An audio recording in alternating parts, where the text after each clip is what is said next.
Praise the Lord. கர்த்தருக்கு ஸ்தோத்திரம். We greet you once again in the blessed name of our Lord Jesus Christ. ஆசீர்வதிக்கப்பட்டதான நமது ஆண்டவராகிய இயேசு கிறிஸ்துவின் இனிய நாமத்தில் மறுபடியுமாக நாங்கள் உங்களை வாழ்த்துகிறோம். For our meditation, let us turn to Jude 20 and also Luke's Gospel 18th chapter verse 8. யூதாவின் புஸ்தகம் 20ஆம் வசனத்துக்கும் லூக்காவின் புஸ்தகம் 18ஆம் வசனத்துக்கும் தியான பகுதியாக நாம் திரும்புவோமாக. நீங்களோ பிரியமானவர்களே, உங்கள் மகா பரிசுத்தமான விசுவாசத்தின் மேல் உங்களை உறுதிப்படுத்திக் கொண்டு பரிசுத்த ஆவிக்குள் ஜெபம் பண்ணி சீக்கிரத்திலே அவர்களுக்கு நியாயம் செய்வார் என்று உங்களுக்கு சொல்லுகிறேன். ஆகிலும் மனுஷகுமாரன் வரும்போது பூமியிலே விசுவாசத்தை காண்பாரோ என்றார். But ye beloved, building up yourselves on your most holy faith, praying in the Holy Ghost, I tell you, what he will avenge them speedily. Nevertheless, the Son of Man cometh, shall he find faith on the earth? Praise the Lord. கர்த்தருக்கு ஸ்தோத்திரம். When you climb up a mountain, you come to a place called summit or the pinnacle or the topmost. ஒரு மலையின் மேல் நாம் ஏறிக்கொண்டே செல்வோமாகில் அந்த மலையுடைய உச்சி அல்லது சிகரத்தினுடைய கொடுமுடிக்கு நாம் வந்து சேர்கிறோம். So in Christian life, you compare it to a mountain. That pinnacle or the topmost is the most holy faith. இவ்விதமாக பார்க்கும்போது கிறிஸ்தவ வாழ்க்கை என்பது ஒரு மலையை போலவும் அதனுடைய சிகரம் அந்த உச்சியானது மகா பரிசுத்தமான விசுவாசம் என்றும் நாம் எடுத்துக்கொள்ளலாம். And this most holy faith is built by grace and by faith. இந்த மகா பரிசுத்தமான விசுவாசமானது கிருபையினாலும் உன்னதமான விசுவாசத்தினாலுமே கட்டி எழுப்பப்படுகிறது. These two things go side by side. இதற்கு பக்கமாக சத்தியமானது கூட கடந்து செல்கிறது. In Ephesians 2nd chapter verse 8 we read. எபேசியர் 2ஆம் அதிகாரம் 8ஆம் வசனத்தில் நாம் வாசிக்கும்போது, கிருபையினாலே விசுவாசத்தை கொண்டு ரட்சிக்கப்பட்டீர்கள், இது உங்களால் உண்டானதல்ல, இது தேவனுடைய ஈவு. For by grace are you saved through faith, that not of yourselves, it is the gift of God. So these two things, grace and faith, go side by side. கிருபையும் விசுவாசமும் இது ஒன்றோடு ஒன்று சேர்ந்து பக்கமாக செல்கிறது. Now generally people who climb up the mountain, say like the Everest mountain, பொதுவாக Everest மலை சிகரம் போன்றதான பகுதிகளை ஏறி செல்கிறதானவர்கள் they fix certain base camps, and first base camp or the second base camp or the third, like that. அவர்கள் முதலாவது அடிவார முகாம் என்று ஒன்றை இட்டு அவ்விதமாக செல்வார்கள். இவ்விதமாக உயரே ஏற ஏற இந்த அடிவாரமாக இருக்கக்கூடியதான முகாம் மேலே உயர்ந்து கொண்டே செல்லும். And the final thing, they come to the last place, summit. கடைசி பகுதி உச்சி கொடுமுடி என்கிற இடத்துக்கு வந்து சேர்ந்து In விடுவார்கள். the same way in the Christian life, in this faith, there are certain base camps. இது போலவே இந்த கிறிஸ்தவ வாழ்க்கையிலும் அடிவாரமாக இருக்கக்கூடியதான முகாம் என்கிற பகுதிகளும் உண்டு. So in these 4 days we will be studying stage by stage how are the base camps and how finally you will come to that summit or the most holy faith. இந்த 4 நாட்களிலும் எவ்விதமாக இந்த அடிவாரமான முகாம்கள் இருக்கின்றன என்றும் படிப்படியாக நாம் எவ்விதமாக வளர்ந்து செல்லக்கூடியதான நிலைகளை நாம் எட்டுகிறோம் என்பதை பற்றிய காரியங்களை தொடர்ச்சியாக நாம் கவனிப்போம். The first is common faith. முதலாவது பொதுவான விசுவாசம். Titus 1st chapter 4th verse. தீத்து 1ஆம் அதிகாரம் 4ஆம் வசனம். பொய்யுரையாத தேவன் ஆதிகாலம் முதல் நித்திய ஜீவனை குறித்து வாக்குத்தத்தம் பண்ணி அதை குறித்த நம்பிக்கை பற்றி தேவ பக்திக்கு ஏதுவான சத்தியத்தை அறிகிற அறிவும் விசுவாசமும் தேவனால் தெரிந்து கொள்ளப்பட்டவர்களுக்கு உண்டாகும்படி, To Titus, mine own son, after the common faith, grace, mercy and peace from God the Father, the Lord Jesus Christ our Savior. The first camp, the first base camp is the common faith. முதலாவது இருக்கக்கூடியதான அடிவார முகாமானது இது பொதுவான விசுவாசமாக இருக்கிறது. In the second base camp there are 3 things are there. இரண்டாவது இருக்கக்கூடியதான இந்த முகாமில் 3 காரியங்கள் படிந்திருக்கின்றன. The faith that can move mountains, மலையை பெயர்க்கத்தக்கதான விசுவாசம், the gift of faith, விசுவாச வரம், and spirit of faith. விசுவாசத்தின் ஆவி. So these 3 things are there in the second base camp. இரண்டாவது இருக்கக்கூடியதான இந்த முகாமில் அமைந்திருக்கக்கூடியவைகள் இவைகள் 3மே.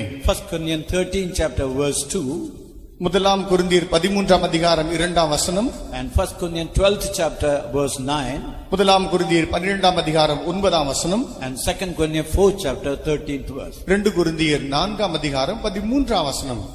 நான் தீர்க்க தரிசன வரத்தை உடையவனாயிருந்து சகல ரகசியங்களையும் சகல அறிவையும் அறிந்தாலும் மலைகளை பேர்க்கத்தக்கதாக சகல விசுவாசம் உள்ளவனாயிருந்தாலும் அன்பு எனக்கு இராவிட்டால் நான் ஒன்றுமில்லை. And though I have the gift of prophecy and understand all mysteries and all knowledge, and though I have all faith, so that I could remove mountains and have not charity, I am nothing. வேறொருவனுக்கு அந்த ஆவியினாலேயே விசுவாசமும் வேறொருவனுக்கு அந்த ஆவியினாலேயே குணமாக்கும் வரங்களும். To another faith by the same Spirit, to another the gifts of healing by the same Spirit. விசுவாசித்தேன் ஆகையால் பேசினேன் என்று எழுதியிருக்கிறபடி நாங்களும் அந்த விசுவாசத்தின் ஆவியை உடையவர்களாயிருந்து விசுவாசிக்கிறபடியால் பேசுகிறோம். That means here in this second camp you find the faith that can move the mountains. இரண்டாம் இருக்கக்கூடியதான இது மகாவில் நாம் காணக்கூடியது மலையை பெயர்க்கத்தக்கதான விசுவாசம். And the gift of faith, விசுவாசத்தின் வரம். and the spirit of faith. அடுத்து விசுவாசத்தின் ஆவி. And in the third camp we find the precious faith and the faith of the elect. மூன்றாவது முகாம் வெளியேறப்பட்டதான விசுவாசமாகிய தெரிந்து கொள்ளப்பட்டவர்களுடைய விசுவாசம். There are two things are. One is precious faith. இதில் இரண்டு பகுதிகள் இருக்கின்றன. ஒன்று வெளியேறப்பட்ட விசுவாசம், The other is faith of the elect. இரண்டாவது தெரிந்து கொள்ளப்பட்டவர்களுடைய விசுவாசம். 2 Peter, 1st chapter, 1st verse. இரண்டாம் பேதுரு முதலாம் அதிகாரம் முதலாம் வசனம். And Titus, 1st chapter, 1st verse. தீத்து முதலாம் அதிகாரம் முதலாம் வசனம். நம்முடைய தேவனும் இரட்சகருமாயிருக்கிற இயேசு கிறிஸ்துவினுடைய நீதியால் எங்களைப் போல அருமையான விசுவாசத்தை பெற்றவர்களுக்கு இயேசு கிறிஸ்துவின் ஊழியக்காரனும் அப்போஸ்தலனுமாகிய சீமோன் பேதுரு எழுதுகிறதாவது: Simon Peter, a servant and apostle of Jesus Christ, to them that have obtained like precious faith with us through the righteousness of God and our Savior Jesus Christ. தேவனுடைய ஊழியக்காரனும் இயேசு கிறிஸ்துவினுடைய அப்போஸ்தலனுமாகிய பவுல் பொதுவான விசுவாசத்தின்படி உத்தம குமாரனாகிய தீத்துவுக்கு எழுதுகிறதாவது: Paul, a servant of God and apostle of Jesus Christ, according to the faith of God's elect and the acknowledging of the truth which is after godliness. So in these two things, one is the precious faith. இதில் இரண்டு காரியங்கள் இருக்கின்றன. ஒன்று வெளியேறப்பட்டதான விசுவாசம், And then the faith of the elect. அடுத்தது தெரிந்து கொள்ளப்பட்டவர்களுடைய விசுவாசம். The third base camp is a very deeper one. மூன்றாவது இருக்கக்கூடியதான இந்த முகாமானது ஆழமான ஒன்றாக இருக்கிறது. First is a common faith. முதலாவது பொதுவான விசுவாசம். Second, you find the power aspect of the faith. இரண்டாவது விசுவாசத்துக்குள் தங்கி இருக்கிறதான வல்லமை சக்தியின் பகுதி. And third, the character, the deep character in the faith life. மூன்றாவது விசுவாச வாழ்க்கைக்குள் ஆழமாக அமைந்திருக்கிறதான சுபாவத்தின் பகுதிகள். And lastly we come to the most holy faith. கடைசியாக மகா பரிசுத்தமான விசுவாசம் என்கிற பகுதியை நாம் எட்டுகிறோம். And there we find the faith of the Son of God. இங்கேதான் தேவகுமாரனுடைய விசுவாசத்தை காண்கிறோம். Two things, most holy faith and the faith of the Son of God. இரண்டு காரியங்கள், மகா பரிசுத்தமான விசுவாசம், தேவகுமாரனுடைய விசுவாசம். Jude 20 we read it already, and Galatians 2nd chapter verse 20. யூதா 20ஆம் வசனத்தை நாம் ஏற்கனவே வாசித்தோம். கலாத்தியர் 2ஆம் அதிகாரம் 20ஆம் வசனம். கிறிஸ்துவுடனே கூட சிலுவையில் அறையப்பட்டேன், ஆயினும் பிழைத்திருக்கிறேன். இனி நான் அல்ல, கிறிஸ்துவே எனக்குள் பிழைத்திருக்கிறார். நான் இப்பொழுது மாம்சத்தில் பிழைத்திருக்கிறதோ என்னில் அன்பு கூர்ந்து எனக்காக தம்மை தாமே ஒப்பு கொடுத்த தேவகுமாரனுடைய விசுவாசத்தினாலே பிழைத்திருக்கிறேன். I am crucified with Christ, nevertheless I live, yet not I, but Christ liveth in me, and the life which I now live in the flesh, I live by the faith of the Son of God, who loved me and gave himself for me. Is the highest standard of life. இதுதான் வாழ்க்கையின் உச்சகட்டமான வாழ்க்கையின் அளவு. In Luke's Gospel 18 chapter 8th verse we read, the Lord was asking a question. லூக்கா 18ஆம் அதிகாரம் 8ஆம் வசனத்தில் தேவன் ஒரு கேள்வியை கேட்பதை நாம் வாசிக்கிறோம். When the Son of Man cometh, will he find faith on the earth? மனுஷகுமாரன் வரும்போது பூமியிலே விசுவாசத்தை காண்பாரோ? So that question has to be answered by each and every one of us. நம் ஒவ்வொருவரும் இந்த கேள்விக்கு நாம் பதில் கொடுக்க வேண்டும். Generally when the Lord cometh, most of the people will lose their faith. பொதுவாக கர்த்தர் வருகிறதான வெளியில் அநேக ஜனங்கள் தங்களுடைய விசுவாசத்தை இழந்திருப்பார்கள். Already Christian churches they are denying the faith and they are going away from the true path. ஏற்கனவே கிட்டத்தட்ட அநேக கிறிஸ்தவ சபைகள் தங்களுடைய விசுவாசம் கெட்டவர்களாக விசுவாசத்தை விட்டு வழுகி போய் கொண்டிருக்கிறார்கள். In the midst of that people, God has separated a few and we are able to stand for the faith. இப்படிப்பட்டதான ஜனங்கள் மத்தியில் தேவன் சிலரை தெரிந்து வைத்திருக்கிறார். இவர்கள் மத்தியிலே நாம் நிற்கக்கூடியவர்களாக காணப்படுகிறோம். But in that midst, you must give an answer to the Lord. Yes, Lord, when thou cometh, thou will find faith in me. இவர்கள் மத்தியில் நீங்கள் பதில் கொடுக்கக்கூடியவர்களாக இருக்க வேண்டும். ஆம் ஆண்டவரே, நீர் பூமியில் வரும்போது நீர் என்ற விசுவாசத்தை காணத்தக்கதான விதத்தில் நான் இருப்பேன். So that faith is most important. இதற்காக விசுவாசம் என்பது மிகவும் முக்கியமான ஒன்றாக இருக்கிறது. When you study the religions of the world, இந்த உலகத்தில் இருக்கிற மதங்களை நாம் காணும்போது they have no word called faith in their religious teaching. இவர்களுடைய மத சம்பந்தமான போதனைகளில் விசுவாசம் என்கிறதான வார்த்தை ஒன்று இருப்பதில்லை. Because they all believe in works, kriya, karmam, like that. இவர்கள் அனைவருமே வினைகள், கர்மம், செயல் இவைகளை நம்பி வாழ்கிறார்கள். They believe in going to pilgrimages. புனித பாத யாத்திரைகள் செல்வதை நம்புகிறார்கள். They believe in good deeds like giving alms to the poor, like that.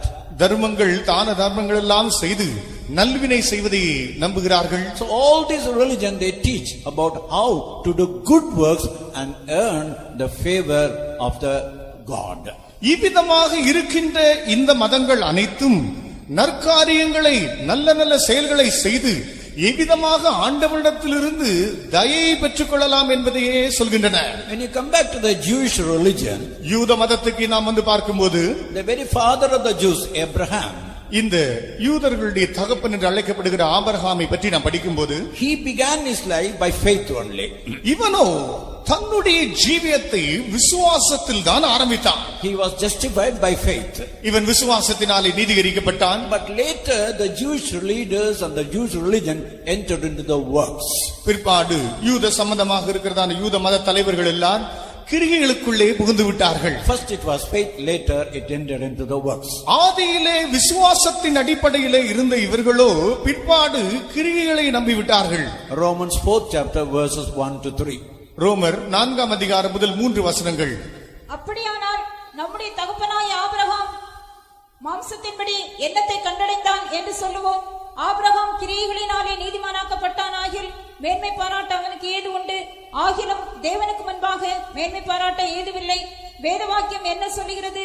Abraham தேவனை விசுவாசித்தான், அது அவனுக்கு நீதியாக எண்ணப்பட்டது என்று சொல்லுகிறது. What shall we say then? That Abraham our father, as pertaining to the flesh, had found.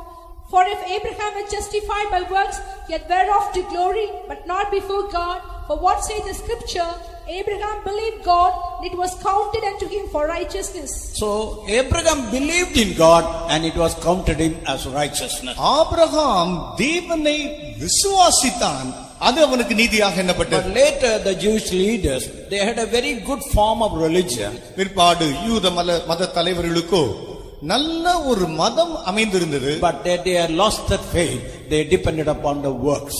அவர்களோ தங்களுடைய விசுவாசத்தை இழந்தவர்களாக தங்களுடைய கிரியைகளின் மேலே நம்பிக்கை வைத்து விட்டார்கள். When you come back to the organized churches in the church history, சபை சரித்திரத்தின் ஊடாக நாம் கடந்து சென்று நன்றான அமைப்புகளாக நிறுவப்பட்டதான சபைகளை நாம் காணும்போது, and especially Roman Catholic Church, விசேஷமாக ரோமன் கத்தோலிக்க திருச்சபை எடுத்து பார்க்கும்போது, they left the faith and they built the church on works. அவர்களோ விசுவாசத்தை கைவிட்டவர்களாக கிரியைகளின் மேலே ஒரு சபையை கட்டிவிட்டார்கள். They brought so many things for the person to do so that he might attain salvation. ஒரு மனிதன் ரட்சிப்பை கண்டடையும்படியாக ஏராளம் காரியங்கள் செய்ய வேண்டும் என்று காரியங்களை தொகுத்து விட்டார்கள். It said Martin Luther was kneeling down on the steps of the Vatican. வெட்டிக்கனிலே அங்கிருக்கிறதான படிகளில் மார்ட்டின் லூதர் அவர்கள் முழங்கால் படியிட்டுக் கொண்டே ஏறுவதுண்டாம். For every step he knelt down and went to the other step like that. ஒவ்வொரு படி முழங்கால் படி இட்டு செல்வாராம். And he heard a voice. அவருக்கு ஒரு சத்தம் கேட்டது. In Romans 1st chapter 17th verse, the just shall live by faith. நீதிமான் விசுவாசத்தினாலே பிழைப்பான் என்கிறதான ரோமர் 1ஆம் அதிகாரம் 17ஆம் வசனம். First he could not understand. முதலாவது அவரால் விளங்கிக் கொள்ள முடியவில்லை. Then he came down and he began to study the book of Romans. பிற்பாடு அவர் இறங்கி வந்து ரோமருக்கு எழுதினதான நிருபத்தை படிக்கலானார். And then he found out it's not by works, by faith only one can be justified. பிற்பாடு விளங்கிக் கொண்டார், கிரிகைகளினால் அல்ல, செயல்களினால் அல்ல, விசுவாசத்தினால் மாத்திரமே ஒருவன் இதை எட்டக்கூடும் என்பதை விளங்கிக் கொண்டார். And that is how the Protestant religion or Protestant group started. இவ்விதமாகத்தான் புரோட்டஸ்டன்ட் என்கிறதான வகுப்பை பிரிந்து வந்தது. So that means the church generally they believe in works, but only Protestant church they believe in by faith. இவ்விதமாக அப்பொழுதிருந்த அந்த சபையோ கிரிகைகளை நம்ப ஆரம்பித்து விட்டார்கள். ஆனால் புரோட்டஸ்டன்ட் திருச்சபை என்று உண்டானதோ விசுவாசத்தின் அடிப்படையில் இயங்க ஆரம்பித்து. Among the Protestant church, by God's grace, all the evangelicals and the believers and the Pentecostals, they are able to experience faith is the most important thing. Protestant மத்தியிலும் பெந்தேகோஸ்தே திருச்சபைகள் மத்தியிலும் இருக்கிறதான ஒவ்வொரு பிரசங்கிமார்களும் சுவிசேஷர்களும் விசுவாசத்தினாலே இவ்விதமான காரியங்களை கொண்டு வர வேண்டும் என்று விசுவாசிக்கிறார்கள். So our main whole thing centers upon faith only. நம்முடைய முழு காரியமுமே விசுவாசத்திலே குவிந்திருக்கிறது. What do you mean by faith? விசுவாசம் என்றால் என்ன? First of all, the word faith means pistis, P-I-S-T-I-S. முதலாவது விசுவாசம் என்னது? Pistis. Pistis. That is divinely implanted principle is kept in your heart. அது அர்த்தம் தெய்வீகமான கொள்கைகள் தத்துவங்கள் உங்கள் உள்ளத்துக்குள்ளே நாட்டப்பட்டிருக்கின்றன. Or you rely in God for every aspect of your life. அல்லது உங்கள் வாழ்க்கையின் ஒவ்வொரு அம்சத்திலும் ஆண்டவரையே சார்ந்து கொண்டிருக்கிறீர்கள். That means in every aspect of life you don't depend upon your work or good deed, but you depend upon the faith. இந்த அர்த்தம் என்ன தெரியுமா? உங்கள் வாழ்க்கையின் ஒவ்வொரு அம்சத்திலும் உங்களுடைய நற்காரியங்களை கிரியைகளை அல்ல, தேவனையே நம்பிக்கொண்டிருக்கிறீர்கள். For example, a person may have a rosary, a kind of a rosary. By that they can count the number of beads. Like உதாரணமாக ஒரு நபருடைய கையிலே ஜெபமாலை இருக்கலாம். அதை வைத்துக்கொண்டு தான் செய்தான கிரியைகள் எல்லாம் எண்ணிக்கொண்டே தொகையிட்டுக் கொண்டிருக்கலாம். That person may believe, if I count about 100 beads, my prayer would be answered. நான் இவ்விதமாக 100 காரியங்களை எண்ணி தொகையிடும் போது என்னுடைய ஜெபங்களுக்கு பதில் கிடைக்கும் என்று அவன் நம்பலாம். But for a child of God, it is not doing that, simply trusting. I pray to my God and my God answers my prayer. ஆனால் ஒரு தேவனுடைய பிள்ளைக்கு அவ்விதமான கிரியைகளை செய்வதன் மூலமாக அல்ல, தேவனையே நம்பி சார்ந்து கொள்வதன் மூலமாகவே காரியங்கள் கைகூடி விடுகின்றன. So the whole thing starts with your heart. முழு காரியமும் உள்ளம் இருதயத்துக்குள் இருந்தான் ஆரம்பமாகிறது. It's not a religion from the outside, it's a religion from the inside. அதன் அர்த்தம் வெளிப்பிரகாரமாக இருந்து வருகிற ஒரு மதம் அல்ல, உள்ளத்திலே பிறக்கிறதான ஒரு மதமே. So when the real thing comes from your heart, then you have the real faith. உண்மையான ஒரு காரியம் உள்ளத்திலிருந்து பிறக்கும் போது விசுவாசம் அதிலே உண்டாகிறது. Now in this faith there are two words we have to be very careful. இந்த விசுவாசத்தில் 2 காரியங்கள் உண்டு. இவைகளிலே நாம் ஜாக்கிரதையாக இருக்க வேண்டும். One is doubt. ஒன்று சந்தேகம். In everyone's life this doubt comes and disturbs your faith. ஒவ்வொருவருடைய வாழ்க்கையும் பார்த்தால் சந்தேகம் வந்து வந்து விசுவாசத்தை தொந்தரவுப்படுத்திக் கொண்டே இருக்கு. You have got a faith, but suddenly a certain doubt comes. உங்களுக்கு விசுவாசம் இருக்கும், ஆனால் திடீர்னு சந்தேகம் வரும். What is this doubt? இந்த சந்தேகம் என்ன? It is an act of your intellect. It is not you deliberately disbelieve the word of God. அது துணிகரமாக தேவனுடைய வார்த்தையை அப்படி விசுவாசிக்காமல் போவதல்ல, அது புத்தி கூர்மையாக உண்டாகக்கூடிய ஒரு தாக்குதல். For example, Thomas. உதாரணமாக தோமாவை எடுத்துக்கொள்ளுங்கள். All the disciples saw Jesus Christ. எல்லா சீஷ பிள்ளைகளும் ஆண்டவராக இயேசு கிறிஸ்துவை கண்டவர்கள் தான். But Thomas could not see the resurrected Lord. ஆனால் இந்த உயிர்த்தெழுந்த ஆண்டவரை தோமாவோ காணாதிருந்தான். So he told, unless and until I put my finger in his wounds, I will never believe. நான் என்னுடைய விரலை அவருடைய காயங்களிலே நான் போட்டு பார்த்தால் ஒளி அவரை நான் நம்புவதில்லை என்று அவன் சொல்லிவிட்டான். That is why his name is Doubting Thomas. ஆகவே தான் அவருடைய பேர் சந்தேகப்படுகிற தோமா. But that doubt, when he really saw the Lord, he said, Lord, I believe you. ஆனால் இப்படிப்பட்ட சந்தேகம் கொண்ட இவனோ உண்மையாக ஆண்டவரை கண்டபோது, ஆண்டவரே உம்மை நான் விசுவாசிக்கிறேன் என்று சொல்லிவிட்டான். So it was not unbelief, it is a doubt that came in the mind, and when he saw the Lord, that thing was removed. இது முற்றிலுமாக ஒரு அவிசுவாசம் என்று சொல்லிவிட முடியாது. இது மனதிலே உண்டாகிற ஐயத்தின் அடிப்படையில் உண்டான ஒரு பகுதி. இது ஆண்டவரை கண்ட மாத்திரத்தில் அது அங்கிருந்து நீக்கப்படுகிறது. But dangerous thing is unbelief. ஆனால் ஆபத்தான ஒரு பகுதி என்னவென்றால் அவிசுவாசம். That deliberately you reject the truth. அது துணிகரமாகவே சத்தியத்தை புறக்கணிப்பது. For example, when Jesus went to Nazareth, உதாரணமாக ஆண்டவராகிய இயேசு நாசரேத்தூருக்கு சென்றபோது they heard the words of his grace and they began to wonder how this man could have these words of grace. கிருபை பொருந்தினதான அவருடைய வார்த்தைகளை அவர்களோ கேட்டார்கள். இவருக்கு விதமாக இப்படிப்பட்டதான கிருபையின் வார்த்தைகள் எல்லாம் உண்டாயின என்று வியந்து போனார்கள். We know he is the carpenter's son. இவன் ஒரு தச்சனுடைய குமாரன் அல்லவா? நாம் அதை அறிவோம் அல்லவா? We know his mother. இவருடைய தாயை பற்றி நமக்கு தெரியும். His brothers or sisters are with us. இவருடைய சகோதரனும் சகோதரிகள் நம்மோடு கூட இருக்கிறார்கள். How can he speak such words of grace? இப்படிப்பட்ட இவனே விதமாக இந்த விசுவாசத்தின் கிருபையின் வார்த்தைகளை பேசுகிறார். Because they did not believe in him. அவர்கள் விசுவாசியாத நிமித்தம் they rejected him. அவரை புறக்கணித்தார்கள். Now doubt is a thing, it can be rectified. இந்த சந்தேகம் என்பது பிற்பாடு சரிப்படுத்தி விடலாம். Because when you are clarified, when you are explained, you can ask, this is that, you can get it. நீங்கள் தெளிவாக அந்த காரியங்களை உங்களுக்கு சொல்லிக் கொடுத்தால் பிற்பாடு சரி என்று ஒத்துக்கொள்வீர்கள். But unbelief is, your mind is preset, you don't want to accept the truth. அவிசுவாசம் என்பது உங்களுடைய மனது ஏற்கனவே ஒரு முடிவோடு அது சரியாக உறுதிப்படுத்தி ஆக்கப்பட்டது.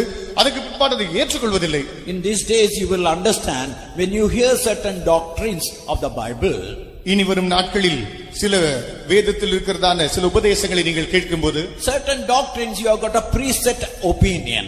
சில உபதேசங்கள் கீழ்ப்படிதலை சார்ந்து அதை நடத்தக்கூடியதானதாக இருக்கிறது. For example, water baptism. உதாரணமாக தண்ணீர் ஞானஸ்நானம். If you belong to a CSI or any other evangelical or any other churches, நீங்கள் CSIயோ மற்றும் எப்படிப்பட்டதான பிரசங்க மற்ற சுவிசேஷ சபைகளை சேர்ந்ததாக இருக்கலாம், you are taught that child baptism is the right baptism. உங்களுடைய எண்ணமானது குழந்தை சிசுக்களுக்கு கொடுக்கப்படுகிறதான ஞானஸ்நானம் சரி என்று இருக்கலாம். That is mind is preset. உங்களுடைய மனது ஏற்கனவே முன்னதாகவே இந்த விஷயத்தில் ஒரு உறுதியாக இருக்கிறது. But if you are a sincere person, if you want to clarify the doubt, definitely your doubts will be cleared. ஆனால் நீங்களோ ஒரு உத்தமமான உண்மையை நாடுகிறதான ஒரு ஆளாக இருப்பீர்கள் என்றால், எனக்கு விளக்கம் தேவை, நான் என்னை சரிப்படுத்திக் கொள்ளலாம் என்று இருப்பீர்கள் என்றால் விஷயங்களை அறிந்து சரிப்படுத்திக் கொள்வீர்கள். But if you say whatever you may teach, whatever you may preach, we believe our child baptism is the thing. அதே நேரத்தில் நீங்களோ என்ன வேண்டுமானாலும் நீங்கள் சொல்லுங்கள் ஐயா, எது வேண்டாலும் பிரசங்கம் பண்ணுங்கள், நான் இருக்கிற பிரகாரமாகத்தான் இருப்பேன், குழந்தையான சனம் தான் குழந்தையான சனம் இருப்பீர்கள் என்றால் அப்படி இருப்பீர்கள். So if you have the preset mind, even God cannot change. இவ்விதமாக உங்களுக்கு ஏற்கனவே இவ்விதமாக ஒரு உறுதிப்படுத்தப்பட்ட ஒரு உறுதியாக மனதை வைத்துக் கொண்டிருப்பீர்கள் என்றால் தேவனே இந்த விஷயத்தில் உங்களுக்கு உதவி செய்ய முடியாது. In these days be very watchful. If you have doubts, the Lord will clear it. But if you are having unbelief, it will separate you from the presence of God. இந்த நாட்களில் மிகுந்த ஜாக்கிரதை உள்ளவர்களாக வசனத்தை கேளுங்கள். உங்களுக்கு ஒருவேளை சந்தேகம் இருக்கும் என்றால் ஆண்டவரே உங்களுக்கு அந்த காரியங்களை விளக்கப்படுத்தி சரிப்படுத்திக் கொள்ளும்படியாக உதவி செய்வார். அவிசுவாசம் இருக்கும் என்றால் அந்த விஷயத்தில் நீங்கள் தள்ளப்படுவீர்கள். That's why in Revelation chapter 21 verse 8 we read. ஆகவே தான் வெளிப்படுத்தின விசேஷம் 21ஆம் அதிகாரம் 8ஆம் வசனத்தில் வாசிக்கும்போது, பயப்படுகிறவர்களும் அவிசுவாசிகளும் அவிசுவாசி, yes. But the fearful and unbelieving. See the group fearful and unbelievers also included. பயப்படுகிறவர்களும் அவிசுவாசிகளும் என்று அவிசுவாசிகளும் சேர்க்கப்பட்டிருக்கிறார்கள். So remember, unbelieving state is a very serious state. You will be thrown into the lake of fire. அவிசுவாசம் என்பது மிகவும் முக்கியமான பயங்கரமான ஒரு காரியம். அக்கினி கடலுக்குள்ளே நீங்கள் வீசப்படுவீர்கள். So in these days keep your heart open. Lord, I am not going to have a preset mind, I am going to have an open mind, O Lord. ஆகவே இந்த நாட்களில் திறந்த உள்ளத்தை கொண்டவர்களாக நீங்கள் காணப்படுங்கள். ஏற்கனவே ஒரு முடிவோடு கொண்டவர்களாக நான் எந்த விதத்திலும் மாற்ற மாட்டேன் என்கிறதான ஒரு இருதயம் அல்ல, ஆண்டவரே நான் இதை திருத்திக் கொள்கிறேன் என்கிற மன உள்ளவர்களாக இருங்கள். I am sure if you have an open mind, God will clear all your doubts, and in these days you will receive a definite blessing spiritually, physically and in every aspect. திறந்த உள்ளத்தை கொண்டவர்களாக இருப்பீர்கள் என்றால் நிச்சயமாகவே உங்கள் உள்ளத்தில் உண்டாகிற சந்தேகங்களை ஆண்டவர் நிச்சயமாகவே சரிப்படுத்துவார். நீங்கள் சரீர பிரகாரமாகவும் ஆவிக்குரிய பிரகாரமாகவும் தேவ ஆசீர்வாதங்களை நிச்சயமாக பெற்றுக் கொள்வீர்கள். In Hebrews 11 chapter verse 1, எபிரேயர் 11ஆம் அதிகாரம் 1ஆம் வசனத்தில் we find the biblical definition of faith. விசுவாசத்தின் விவிலிய சம்பந்தமாக இருக்கக்கூடிய வியாக்கியானம் என்பதை காண்கிறோம். விசுவாசமானது நம்பப்படுகிறவைகளின் உறுதியும் காணப்படாதவைகளின் நிச்சயமுமாயிருக்கிறது.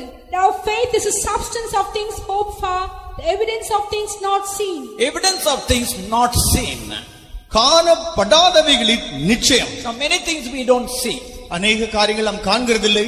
How many of you can say I have seen God face to face? தேவனை முகமுகமாக நேராக நான் பார்த்து விட்டேன் என்று எத்தனை பேர் சொல்ல முடியும்? Very rarely. ஏதோ கொஞ்சம் பேர். But yet we believe in God. ஆயினும் தேவனை நாம் விசுவாசிக்கிறோம். We have not seen Jesus. நாம் இயேசுவை கண்டதில்லை. Disciples had been able to see Jesus and lived with Jesus, heard the words of Jesus. சீச பிள்ளைகளோ இயேசுவை கண்டார்கள், இயேசுவோடு வாழ்ந்தார்கள், இயேசுவினுடைய வார்த்தைகளை எல்லாம் கேட்டார்கள். But we have never seen. ஆனால் நாம் அவரை கண்டதில்லை. Some of us might have seen by vision. சிலர் நம்மில் ஒருவேளை தரிசனமாக கண்டிருக்கலாம். I am nearly in this life nearly 56 years. கிட்டத்தட்ட 56 ஆண்டுகளாக இந்த ஜீவியத்தை நான் செய்து கொண்டிருக்கிறேன். But never had an occasion to see Jesus by vision.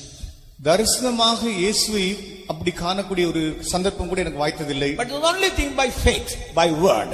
ஆனால் ஒரே காரியம் வார்த்தையினால் உண்டாகிற விசுவாசத்தினாலே கூடுகிறது. So the things which we don't see, there is an evidence we have. காணப்படாதவைகளுக்கு நமக்கு ஒரு நிச்சயமான அத்தாட்சிகள் இருக்கின்றன. Heaven, பரலோகம், New Jerusalem, புதிய எருசலேம், Zion, சியோன், millennium. 1000 வருஷ அரசாட்சி. All these things we have not seen, we are going to enjoy. இவைகளை எல்லாம் நாம் கண்டதில்லை, ஆனால் சீக்கிரமாய் நாம் அனுபவிக்க போகிறோம். But what is the authority? What is the evidence?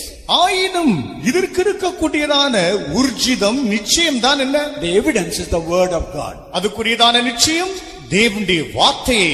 That's why Satan is all the time attacking what they call his battle against the word of God. ஆகவே தான் பிசாசானவன் எப்போதும் கர்த்தருடைய வார்த்தைக்கு விரோதமாகவே போர் தொடுத்து யுத்தத்தை தொடுத்துக் கொண்டிருக்கிறான். In most of the biblical colleges and seminaries, அநேக வேதாகம கல்லூரிகளிலும் மற்றும் இப்படிப்பட்டதான மத சம்பந்தமாக இருக்கிறதான போதனாசாலைகளிலும் they have a new method. அவர்களுக்கு புதிதான ஒரு அணுகுமுறை உண்டு. That new method is higher criticism. அந்த புதிய அணுகுமுறை என்பது மேலாக விமர்சனப்படுத்திக் கொண்டே போவது. That we cannot believe the Bible as God's inspired word. வேதத்தை தேவன் தம்முடைய ஆவியினால் ஏவி எழுதின வார்த்தைகள் என்று அவர்கள் நம்புவதில்லை. There are so many stories. உள்ள ஏராள கதை இருக்கலாம். So many parables are there. எத்தனை ஓமைகள் இருக்கிறது. Jesus might have been a historical figure.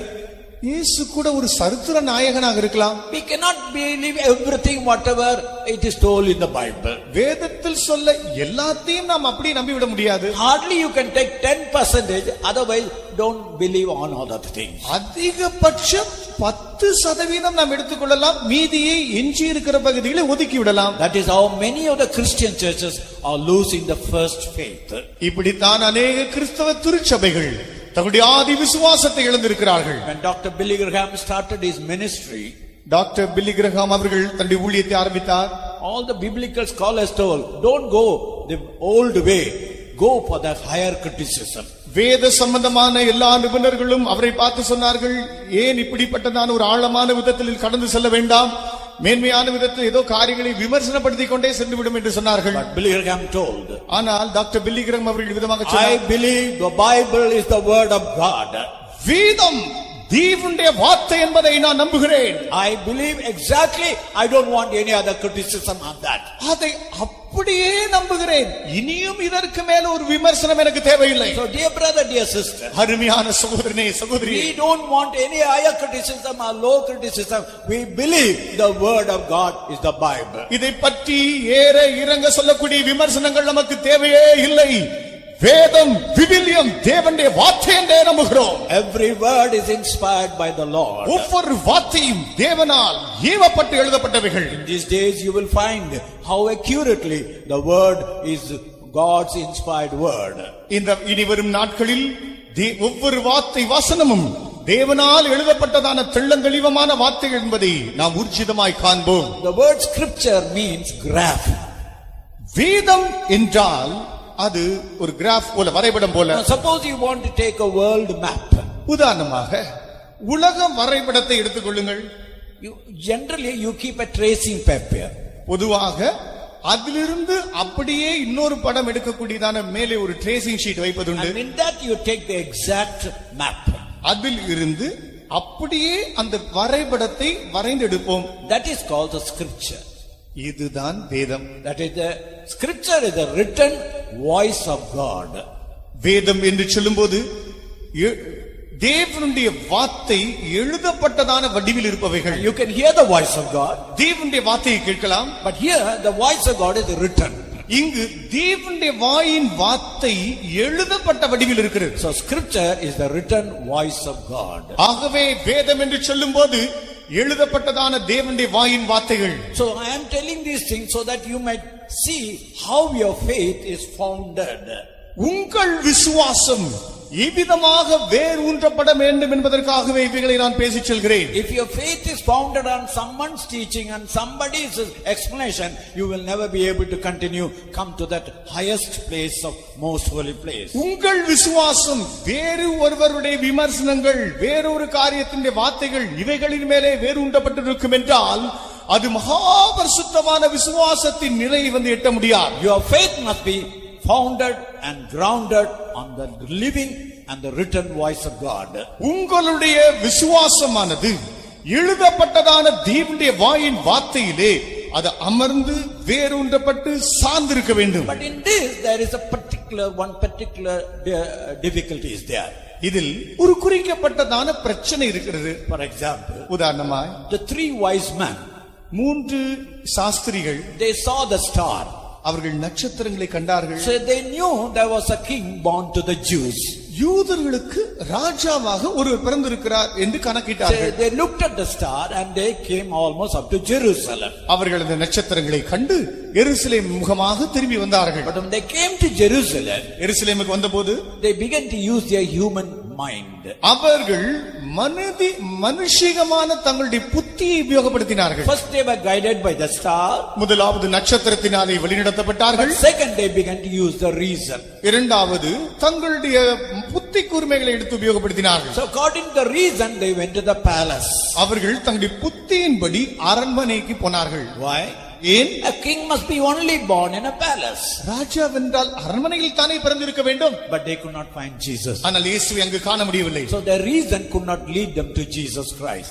ஆகவே இவ்விதமான தரப்புகளில் புத்தி கூர்மையானது அவர்களை இயேசு வண்டியில் வழிநடத்த முடியவில்லை. Once again they were led by the star. அவர்கள் மறுபடியும் நட்சத்திரத்தினால் வழிநடத்தப்பட்டார்கள். The star led them to a very humble, a small hut like place. இந்த நட்சத்திரமோ மிகவும் தாழ்மையான ஒரு குடிலுக்கு அவர்கள் எடுத்து சென்றது.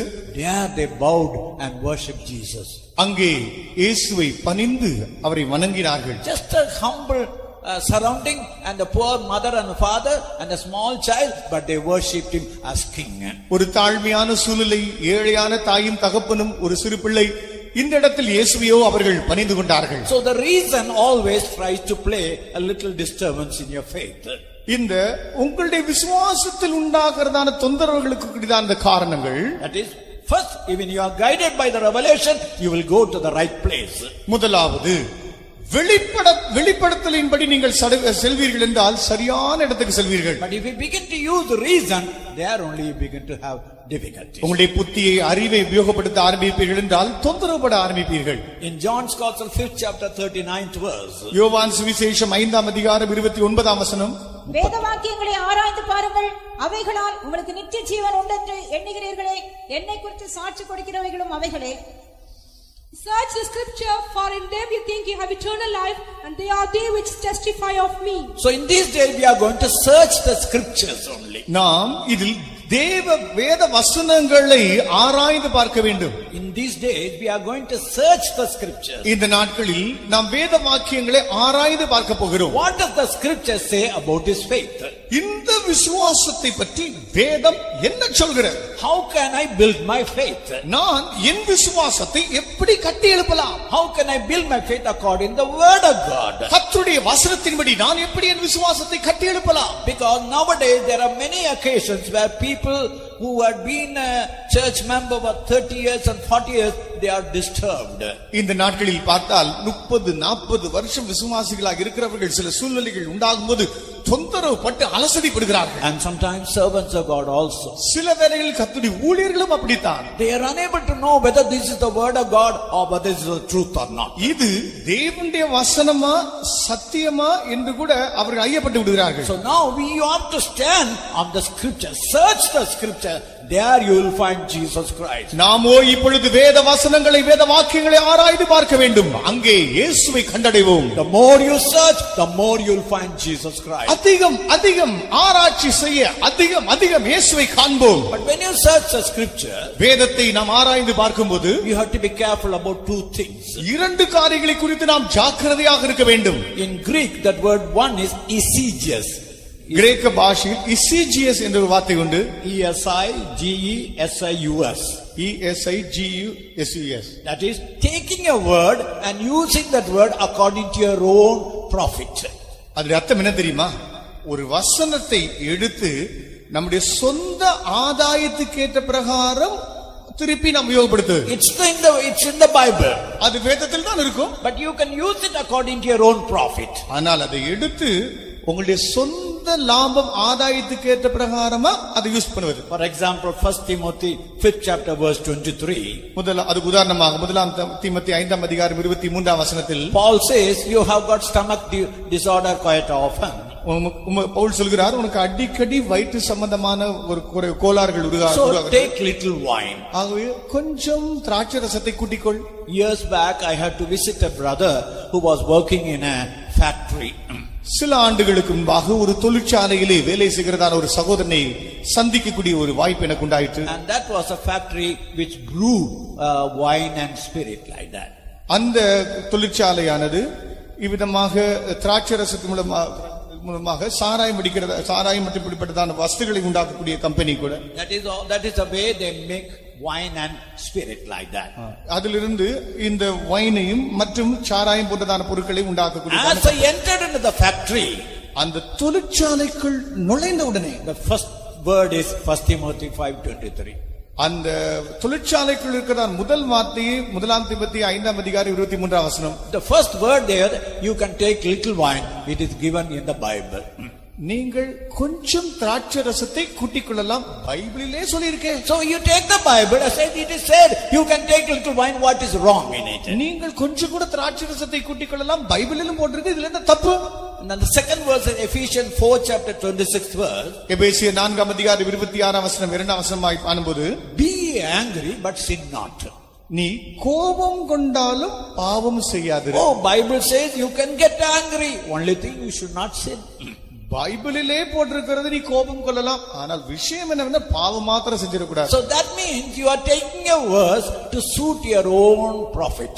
அர்த்தம் என்ன தெரியுமா?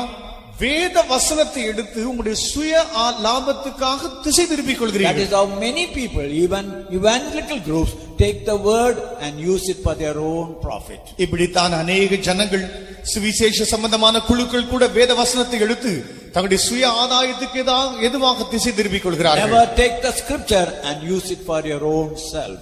வேத வாக்கியங்களை ஒரு காலம் எடுத்து உங்களுடைய சொந்த லாபத்துக்காக உபயோகப்படுத்த வேண்டாம். But the next word is exegesis. EXE. அடுத்த வார்த்தை exegesis. EXE GESIS. GESES. That is, take the word and interpret the word as it is. அது அர்த்தம் வசனத்தை எடுத்து வசனம் இருக்கிற பிரகாரமாகவே வியாக்கியானப்படுத்துவது. Don't try to change the word. வசனத்தை மாற்ற யோசிப்பதில்லை. Change your life according to the word. வசனத்துக்கு ஏற்ற பிரகாரம் உன் வாழ்க்கையை நீ மாற்றிக்கொள்ளு. First, they try to change the word according to their own life. முதலாவது வசனத்தையே தங்களுடைய லாபத்துக்கு எதுவாக ஜீவியத்துக்கு எதுவாக மாற்றி விட்டார்கள். Oh, we can take little wine. கொஞ்சம் திராட்சை ரசத்தை குடி Oh, கொள்ளலாம். we can get angry. கொஞ்சம் கோபம் கொண்டு கொள்ளலாம். So like that you can use the word according to your own profit. வேத வசனத்தை உங்களுடைய சொந்த வசதி லாபத்துக்கு ஏற்ற பிரகாரமாய் மாற்றிக்கொள்வது முதல் The பகுதி. real thing is take the word and change your life. உண்மையான பகுதி வசனத்தை எடுத்துக்கொண்டு உங்கள் ஜீவியத்தை மாற்றிக்கொள்வது. Isaiah 66 verse 2. ஏசாயாவின் புத்தகம் 66 அதிகாரம் 2 வசனம். என்னுடைய கரம் இவைகளை எல்லாம் சிருஷ்டித்ததினால் இவைகளெல்லாம் உண்டாயின என்று கர்த்தர் சொல்லுகிறார். ஆனாலும் சிறுமைப்பட்டு ஆவியில் நொறுங்குண்டு என் வசனத்துக்கு நடுங்குகிறவனையே நோக்கி பார்ப்பேன். For all those things hath mine hand made, and all those things have been, saith the Lord. But to this man will I look, even to him that is poor and of a contrite spirit, and trembleth at my word. Man who trembleth at the word of God. தேவனுடைய வசனத்துக்கு நடுங்குகிற மனுஷன். Brother, sister, whenever you read the word of God, சகோதரனே சகோதரியே, நீ எப்போதெல்லாம் கர்த்தருடைய வசனத்தை வாசிப்பாயோ, whenever you hear the message based on the word of God, இப்போதெல்லாம் கர்த்தருடைய வேத வசனத்தை சார்ந்ததான தேவ வார்த்தைகளை பிரசங்கங்களை நீ கேட்கும்போது, hear it as the word of God and tremble at the word of God. தேவ வசனத்தை கேட்டு நீ நடுங்கி நீ பயந்துரு. That thing will change your life. அது உன் வாழ்க்கையை மாற்றி அமைக்கும். Now in your day-to-day life there are many things you cannot explain according to your reason also. அன்றாட வாழ்க்கையில் ஏராளம் காரியங்கள் நடப்பதுண்டு. அதை உங்களுடைய புத்தி கூர்மையாக கூட உங்களால் சொல்ல முடியாது. Some people I want an answer to all my questions, then only I will believe the truth. சிலர் சொல்வார்கள், என்னுடைய கேள்விகளுக்கெல்லாம் பதில் வேணும் ஐயா, பிற்பாடு சத்தியத்தை ஒத்துக்கொள்கிறேன். Yes, all your questions can be answered. ஆம், உனக்குண்டாகிற அனைத்து கேள்விகளும் பதில் கொடுக்க இயலும். But there are certain things nobody can answer. சில காரியங்கள் உண்டு யாருமே பதில் கொடுக்க முடியாது. For example, when you rub your hands, உதாரணமாக உங்களுடைய கைகள் எடுத்து ஒன்றோடு ஒன்று தேய்த்து உராசுங்கள். your hands are warmed up. உங்களுடைய கரம் உள்ளங்கை சூடு ஏறுகிறது. But at the same time you take a cup of coffee and you can do like that and can cool it also. அதே நேரத்தில் இதே கையை அப்படியே அசைத்து அசைத்து ஒரு கப் காஃபி எடுத்து அதை ஆற்றவும் செய்யலாம். Why? ஏன்? You cannot say it. அது சொல்லவே முடியாது. Now take an elephant. ஒரு யானை எடுத்துக்கொள்ளுங்கள். It has got 4 legs. It sits on 4 legs and stands on 4 legs. இந்த யானை 4 கால்களை உடையதாக 4 காலிலே உட்காருகிறது, எழுந்தும் நிற்கிறது. Look at the horse. குதிரையை பாருங்கள். It uses the front legs. அது முன்னங்காலை மாத்திரம் உபயோகப்படுத்துகிறது. Look at the cow. ஒரு பசுவை பாருங்கள். It uses the hind legs. அது பின்பாக இருக்கிறதான அந்த கால்களை Look at உபயோகப்படுத்துகிறது. the black buffalo. ஒரு கருப்பான எருமை மாடை பாருங்கள். It eats the green grass. அது பசுமையான புல்லை சாப்பிட்டு, But what is the milk color of the milk? அது கொடுக்கும் பாலின் நிறம் என்ன? White. வெண்மை. You cannot explain why. ஏன் என்று உங்களால் சொல்ல முடியாது. Can you go and ask why you are a black buffalo? Why you have to eat in the green grass? Why are you giving white milk? Can you ask? நீங்கள் போய் கருமையான எருமையை பசுமையான புல்லை தின்று வெண்மையான பாலை கொடுக்கிறாயே ஏன் என்று கேட்க முடியாது. I do not know. It is what I eat the green grass. I am a black buffalo, but yet my milk is white. அது ஒன்றும் சொல்ல தெரியாது. பசுமையான புல்லைத்தான் நான் கருமையாக இருந்தாலும் புசிக்கிறேன், வெண்மையான பால் எனக்குள்ள வருகிறது, எனக்கு ஒன்றும் தெரியாது என்று சொல்லும். Now Jesus told the fold will be 30, 60 and 100. இயேசுவோ 30, 60, 100 என்று சொன்னார். They say it has got a real meaning behind it. இதற்கு பின்பாக உண்மையான அர்த்தங்கள் படிந்திருக்கின்றன என்று They சொல்கிறார். say take any wheat stock.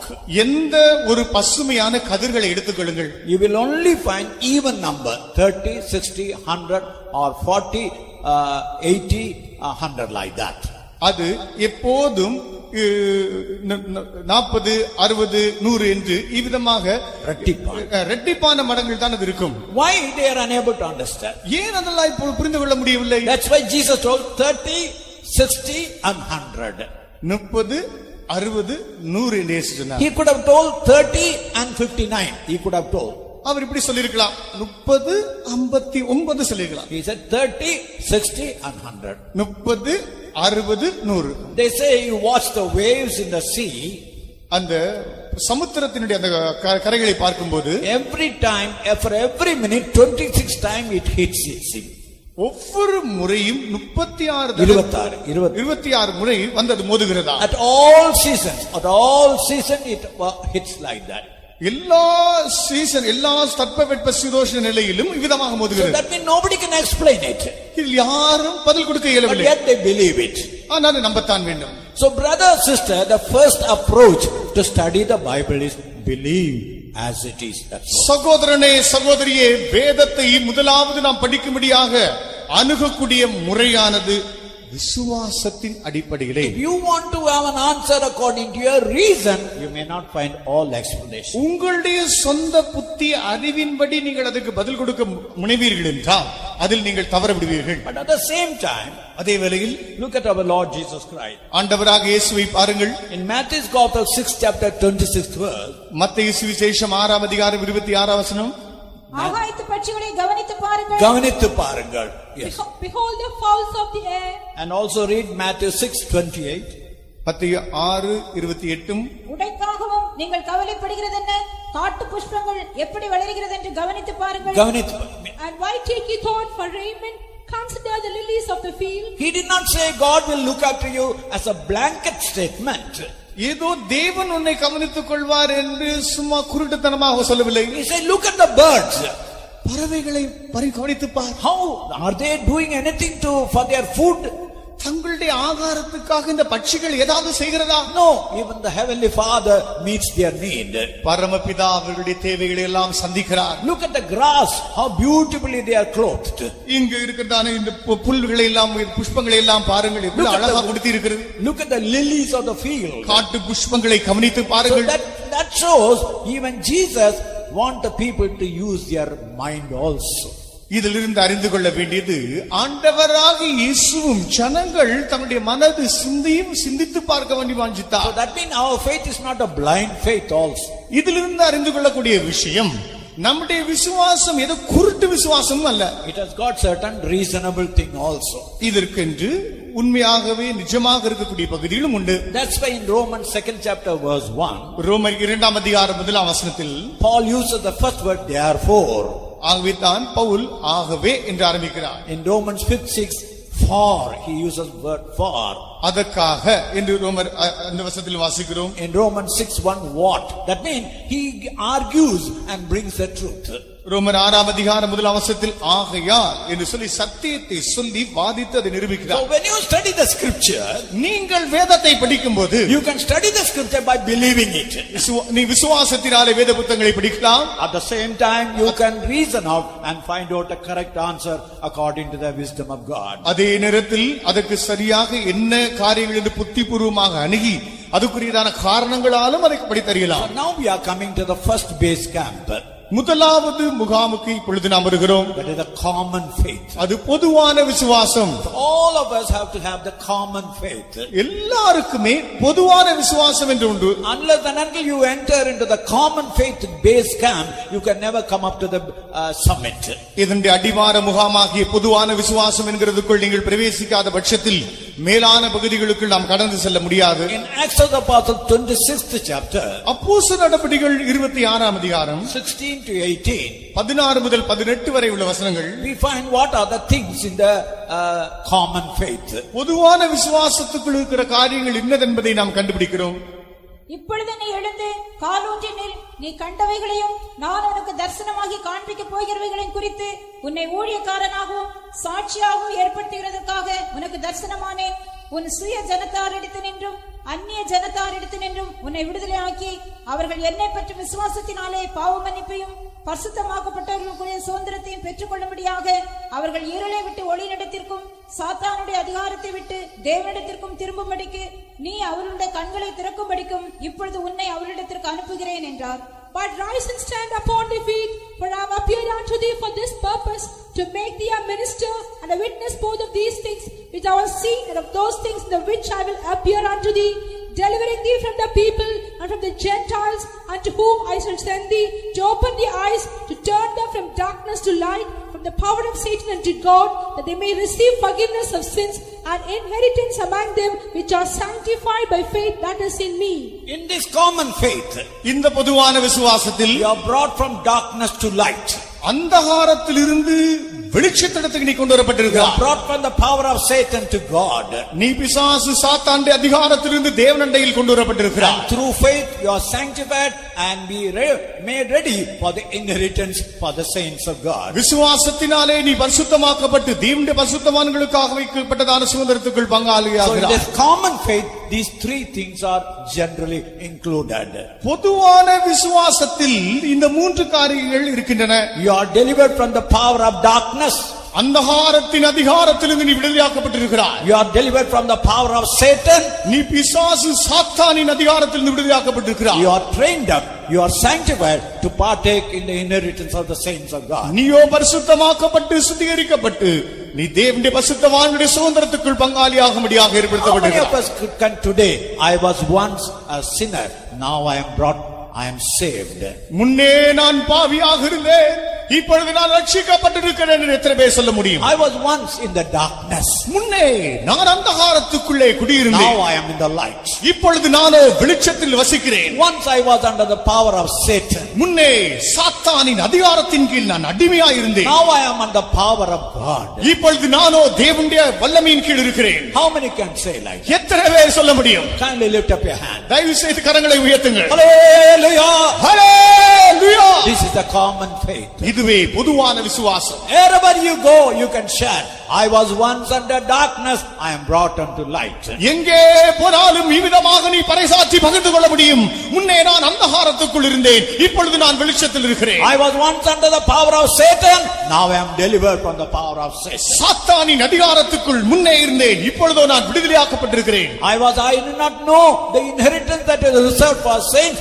Now I know there is an inheritance reserved for the saints. பரிசுத்தவான்களுக்காக வைக்கப்பட்டிருக்கிறதான சுதந்திரம் என்னதென்று அறியாதிருந்தேன், இப்பொழுது நான் அதில் பங்காளியாய் இருக்கிறேன். So this common faith இந்த பொதுவான விசுவாசம் depends upon one important factor. ஒரு முக்கியமான காரணத்தை அடிப்படையாக கொண்டிருக்கிறது. 1 Timothy 3rd chapter 9th verse. முதலாம் தீமோத்தேயு 3ஆம் அதிகாரம் 9ஆம் வசனம். Holding the mystery of the faith in a pure conscience. விசுவாசத்தின் ரகசியத்தை சுத்த மனசாட்சியிலே காத்துக்கொள்கிறவர்களாயும் இருக்க வேண்டும். How Paul was very careful to use the word pure conscience. சுத்த மனசாட்சி என்கிற ஒரு வார்த்தையை எடுத்து உபயோகப்படுத்த எவ்வளவு பரிசுத்த பவுல் ஜாக்கிரதையாக இருக்கிறார். He could have used, you must keep the mystery of the faith in conscience. விசுவாசத்தின் ரகசியத்தை மனசாட்சியிலே பாதுகாத்துக் கொள்ளலாம் என்று எழுதியிருக்கலாம். But he used the word pure conscience. அவரு சுத்த மனசாட்சி என்று எழுதுகிறார். In that conscience there should be no adulteration. அந்த மனசாட்சியில் எந்த கலப்பும் இருக்கக்கூடாது. Why? ஏன்? You go and ask an Eskimo who is living in the Greenland. கிரீன்லாந்திலே வாசம் பண்ணுகிறதான வசித்து வருகிறதான எந்த எஸ்கிமோவை பார்த்து எடுத்து பாருங்க, He பேசுங்கள். said, according to my conscience, that is not a sin for me to kill an animal. என் மனசாட்சிப்படி ஒரு மிருகத்தை கொலை செய்வது தவறே இல்லை ஐயா. But you ask a Jain or a Buddhist brother, ஒரு பௌத்த மதத்தை சேர்ந்தவரையோ அல்லது ஒரு ஜைன மதத்தை சேர்ந்த ஒருவரை போய் கேட்டால், oh, it's a sin even to kill a fly. ஒரு ஈ அடிச்சா கூட அது பாவம். You ask a Nazi war criminal, ஒரு யுத்த சம்பந்தமான ஒரு குற்றவாளியை போய் கேட்டால், Nazi German, நாசியை கேட்டால், Nazi German, when in the Second World War, இரண்டாம் உலக மகா யுத்தத்தில் இருக்கிறதான ஒரு நாசி ஜெர்மனி they say கேட்டால், we have not done the wrong thing. We killed the Jews and our conscience is right. We have done the right thing. நாங்கள் தவறே செய்யவில்லையே, யூதர்களை கொன்று குவித்தோம், எங்கள் மனசாட்சியின்படி நாங்கள் தவறே செய்யவில்லை என்று They are சொல்றார். the filth of the world and they must be removed from the world. இந்த பூமியினுடைய அசுத்தங்களாக இருக்கிறவர்கள் இந்த யூதர்கள், அவர்களை நாங்கள் துடைத்தெறிந்தோம். And terrorists, if you are the terrorist, oh, what I have done is not the wrong thing. According to my conscience is right. தீவிரவாதிகளை போய் கேளுங்களேன், அவர்கள் சொல்வார்கள் நான் செய்தது தவறா, என் மனசாட்சிப்படி சரிதானே என்று You சொல்வார்கள். see, I will get a special place in my in their heaven, it seems. நான் பரலோகத்துக்கு செல்லும் போது இதுக்கென்று விசேஷமான ஒரு கிருபையை பெற்று வாழ்வேன் என்று சொல்வார். That means they also have a conscience. அது அர்த்தம் எல்லாருக்கும் மனசாட்சி உண்டு, But yet their conscience is not a pure conscience. ஆனாலும் அந்த மனசாட்சி சுத்த மனசாட்சி அல்ல. Now, most of the Pharisees and the Jewish leaders, அநேக பரிசேயர்கள் மற்றும் யூத சம்பந்தமான தலைவர்கள் they also had a conscience. அவர்களுக்கு மனசாட்சி இருந்தது. Now look at Matthew's Gospel 27th chapter, மத்தேயு சுவிசேஷம் 27ஆம் அதிகாரம் verses 41 to 43. 41 முதல் 43 வரை உள்ள வசன பகுதிகள். அப்படியே பிரதான ஆசாரியரும் வேதபாரகரும் மூப்பரும் பரியாசம் பண்ணி மற்றவர்களை ரட்சித்தான், தன்னைத்தான் ரட்சித்துக் கொள்ள திராணி இல்லை. இவன் இஸ்ரவேலின் ராஜாவானால் இப்பொழுது சிலுவையிலிருந்து இறங்கி வரட்டும், அப்பொழுது இவனை விசுவாசிப்போம். தன்னை தேவனுடைய குமாரன் என்று சொல்லி தேவன் மேல் நம்பிக்கையாயிருந்தானே, அவர் இவன் மேல் பிரியமாயிருந்தான், இப்பொழுது இவனை ரட்சிக்கட்டும் என்றார்கள். Likewise also the chief priests mocking him, the scribe and elders said, he said others, himself he cannot save. If he be the king of Israel, let him now come down from the cross and we will believe him. He trusted in God, let him deliver him now if he will have him, for he said, I am the Son of God. The innocent Jesus was hanging on the cross. இந்த குற்றமறியாத இயேசுவோ அந்த சிலுவையிலே தொங்கிக் கொண்டிருக்கிறார். One of the thieves say, we have done the wrong thing, but we are suffering, but he has not done wrong anything. கல்வர்களில் ஒருவனோ சொன்னான், நாமோ தவறு இழைத்திருக்கிற இவரோ குற்றம் ஒன்றும் செய்யவில்லை, ஆனால் இவரும் பாடுபடுகிறாரே என்றார். Look at the Pharisees and the leaders. ஆனால் பரிசேயர்கள் மத சம்பந்தமான தலைவர்கள் இவர்களை பாருங்களே. They are looking at Jesus suffering in the most intense suffering. மிகவும் கொடுமையான சித்திரவதையில் கஷ்டப்பட்டுக் கொண்டிருக்கிற இயேசுவை பார்த்து, but yet they are mocking at him. இருந்தாலும் அவர்களோ பரியாசம் பண்ணுகிறார்கள். Didn't they have a conscience? அவர்களுக்கு மனசாட்சி உண்டா? Yes, they had a conscience. மனசாட்சி உண்டு. According to our conscience, this man went against the law. எங்கள் மனசாட்சிப்படி இந்த மனுஷனோ பிரமாணத்தை மீறி விட்டார். So one can say, I have a conscience, but we have to be very watchful what type of conscience it is. இவ்விதமாக நம்மில் ஒருவர் கூட எனக்கு மனசாட்சிப்படி தான் செய்கிறேன் சொல்லலாம். ஆனால் எப்படிப்பட்ட மனசாட்சியிலிருந்து செய்கிறோம் என்பதை நாம் நினைவு கூற வேண்டும். In Genesis 20th chapter, ஆதியாகமம் 20ஆம் அதிகாரம் 5 and 6, 5-6 வசனங்கள். Abimelech told God, அபிமெலேக்கு தேவனை பார்த்து இவ்விதமாக சொன்னார், Lord, I have not done any wrong thing. ஆண்டவரே, நான் எந்த தவறும் செய்யவில்லை. This man told this woman is his own sister. இவனோ இந்த ஸ்திரீ அவனுடைய சகோதரி என்று தானே சொன்னான். And this woman also told he was her own brother. இந்த ஸ்திரீயும் கூட இவளுடைய சகோதரன் என்று தான் இவனையும் சொன்னான். In the integrity of my heart I have done this. என் உத்தம இருதயத்தோடு இதை செய்தேன். What did God say? தேவன் என்ன சொன்னார்? Read verse 6. 6ஆம் வசனத்தை வாசியுங்கள். அப்பொழுது தேவன் உத்தம இருதயத்தோட நீ இதை செய்தாய் என்று நான் அறிந்திருக்கிறேன். நீ எனக்கு விரோதமாக பாவம் செய்யாதபடிக்கு உன்னை தடுத்தேன். ஆகையால் நீ அவளை தொட நான் உனக்கு இடம் கொடுக்கவில்லை. And God said unto him in a dream, I know that thou didst this in the integrity of thy heart, for I also withheld thee from sinning against me. Therefore suffered I thee not to touch her. He did it in the integrity of his heart. அவன் தன் உத்தம இருதயத்தின்படி செய்தான். But yet in the sight of God it was a sin against God. ஆயினும் தன்னுடைய தேவனுடைய பார்வையிலே இது குற்றமாக இருக்கிறது. So dear brother, dear sister, அருமையான சகோதரனே சகோதரியே, when you say conscience, be very watchful. மனசாட்சிப்படி நான் செய்து கொண்டிருக்கிறேன் என்று சொல்கிற ஒரு ஆளாக இருப்பாய் என்றால் நீ எச்சரிக்கையாயிரு. Your conscience must be a pure conscience. உனக்கு இருக்கிற மனசாட்சி சுத்த மனசாட்சியா இருக்க வேண்டும். It is like a steam power in a ship. அது ஒரு கப்பலிலே இருந்து இயக்க வைக்கிறதான ஒரு நீராவி சக்தி போல. Only the steam power navigates the ship. அந்த நீராவியின் சக்தி கப்பலை ஓடச் செய்கிறது. But naval, those who are in the marine, they know with the only power they cannot navigate the ship. அந்த ஒரே சக்தியை வைத்துக் கொண்டே கப்பலை ஓட்டி விட முடியாது. They need a compass. அதுக்கு ஒரு திசை காட்டும் மானி தேவை. The power is there, but they need a compass. வல்லமை சக்தி உண்டு, ஆனால் காந்தமானியோ தேவை. Your conscience is good, உன்னுடைய மனசாட்சி நல்லது, but it must be guided by the word of God. அது தேவனுடைய வார்த்தையினாலே வழிநடத்தப்பட வேண்டும். It must be judged by the word of God. அது தேவனுடைய வார்த்தையினாலே நிதானிக்கப்பட வேண்டும். Now according to Romans 2nd chapter, ரோமர் 2ஆம் அதிகாரத்தின்படி 15 and 16, 15-16 வசனங்கள். அவருடைய மனசாட்சியும் கூட சாட்சியிடுகிறதினாலும் குற்றம் உண்டு குற்றம் இல்லை என்று அவருடைய சிந்தனைகள் ஒன்று என்று தீர்க்கிறதினாலும் நியாயப்பிரமாணத்திற்கு ஏற்ற கிரியை தங்கள் இருதயங்களில் எழுதியிருக்கிறது என்று காண்பிக்கிறார்கள்.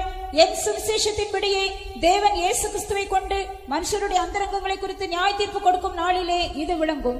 Which show the work of the Lord written in their hearts, their conscience also bearing witness, their thoughts the meanwhile accusing or also excusing one another, the day when God shall judge the secrets of men by Jesus Christ according to my gospel. Brother, there is a record keeper in your heart. சகோதரனே, உன்னுடைய உள்ளத்துக்குள்ளே நடந்த காரியங்களை அப்படி பதிவு செய்து வைக்கக்கூடியதான ஒரு அறை இருக்கிறது. There are 3 agents. 3 அம்சங்கள். One is conscience. ஒன்று மனசாட்சி. The other is the law. இரண்டாவது பிரமாணம். Third is spirit. மூன்றாவது ஆவி. Every man has got a conscience. ஒவ்வொரு மனுஷனுக்கும் மனசாட்சி உண்டு. From the age of 12 onwards, 12ஆம் வயது துவங்கி, whatever you have done in your life, உன்னுடைய ஜீவியத்தில் நீ செய்கிற எதுவாக இருந்தாலும், whatever you have spoken against God or spoken against anybody, தேவனுக்கோ மற்றும் யாருக்கு விரோதமாக பேசின காரியங்கள் எதுவாக இருக்கட்டும், about your thoughts, உன்னுடைய சிந்தை, about your looks, உன்னுடைய பார்வை, the conscience keeps a record.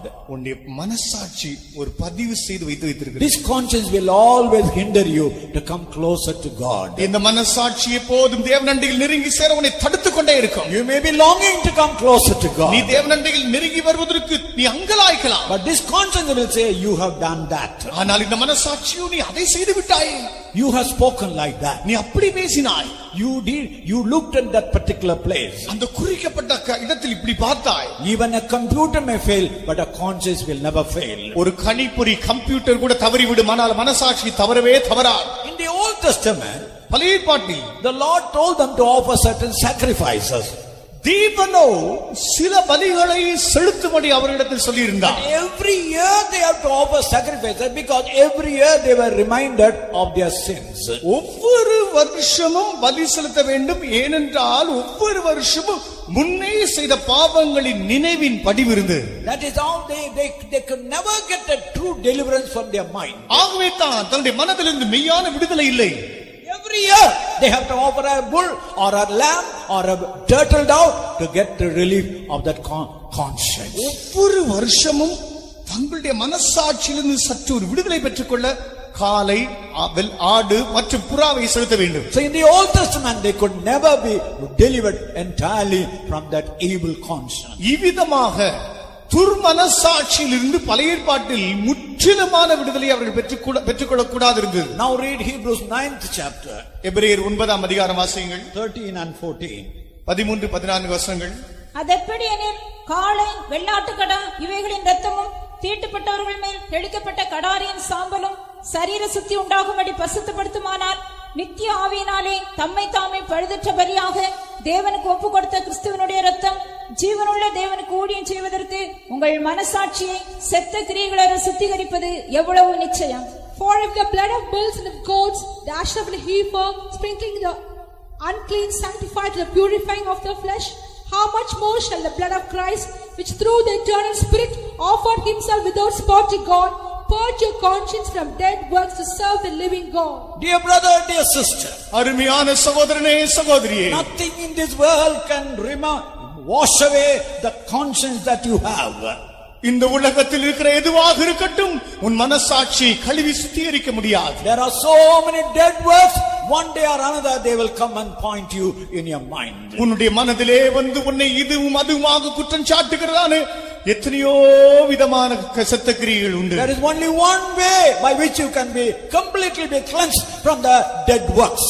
செத்த கிரியைகளை சுத்திகரிக்கப்படியாக ஒரே ஒரு வழி மார்க்கம் உண்டு. Not the blood of the bulls and the lambs and other animals. காளை, வெள்ளாட்டுக்கடா இவைகளின் இரத்தம் அல்ல, but the blood of the lamb of God. ஆட்டுக்குட்டியானவரின் இரத்தமே.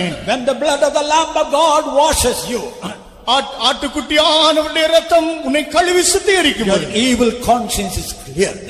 சுத்த மனசாட்சி கழுவி சுத்திகரிக்கப்படுகிறது. That's why in 1 John 1st chapter, முதலாம் யோவான் 1ஆம் அதிகாரம் 7 to 9 we read, 7 முதல் 9 வரை உள்ள வசன பகுதிகளை வாசிக்கும். the blood of Jesus Christ cleanses from all sin. ஆண்டவராகிய இயேசு கிறிஸ்துவின் இரத்தம் சகல பாவங்களை நீக்கி நம்மை கழுவி சுத்திகரிக்கிறது. One moment close your eyes. ஒரு க்ஷணம் உன் கண்களை மூடிக்கொள்ளுங்கள். If there is anyone who have not experienced this cleansing of the blood in his or her life, யாராவது ஒருவர் இந்த இடத்தில் யாராவது ஒருவர் கூட இந்த இடத்தில் உங்களுடைய இந்த இரத்தம் கழுவி சுத்திகரிக்கிறது உங்களுடைய மனசாட்சியில் அனுபவிக்காமல் இருப்பீர்கள். you may be a Christian, நீ கிறிஸ்தவனாக you இருக்கக்கூடும். may belong to any religion. எந்த மதத்தையும் நீ தழுவி இருக்கக்கூடும். Remember to come to reach the highest place or most holy place. மகா பரிசுத்தமான இடம் என்கிறதான அந்த உச்சத்தின் சிகரத்தை நீ அடைய வேண்டும் என்றால் You must join the common faith camp. நீ பொதுவான விசுவாசம் என்கிற இந்த முகாமில் வந்து சேர In வேண்டும். the common faith camp, your conscience must be washed and cleansed by the blood of Jesus. பொதுவான விசுவாசத்தின் முகாமிலே உள்ள மனசாட்சி என்பது அது இரத்தத்தினாலே கழுவி சுத்திகரிக்கப்பட வேண்டும். Is there anyone who wants that clearance tonight?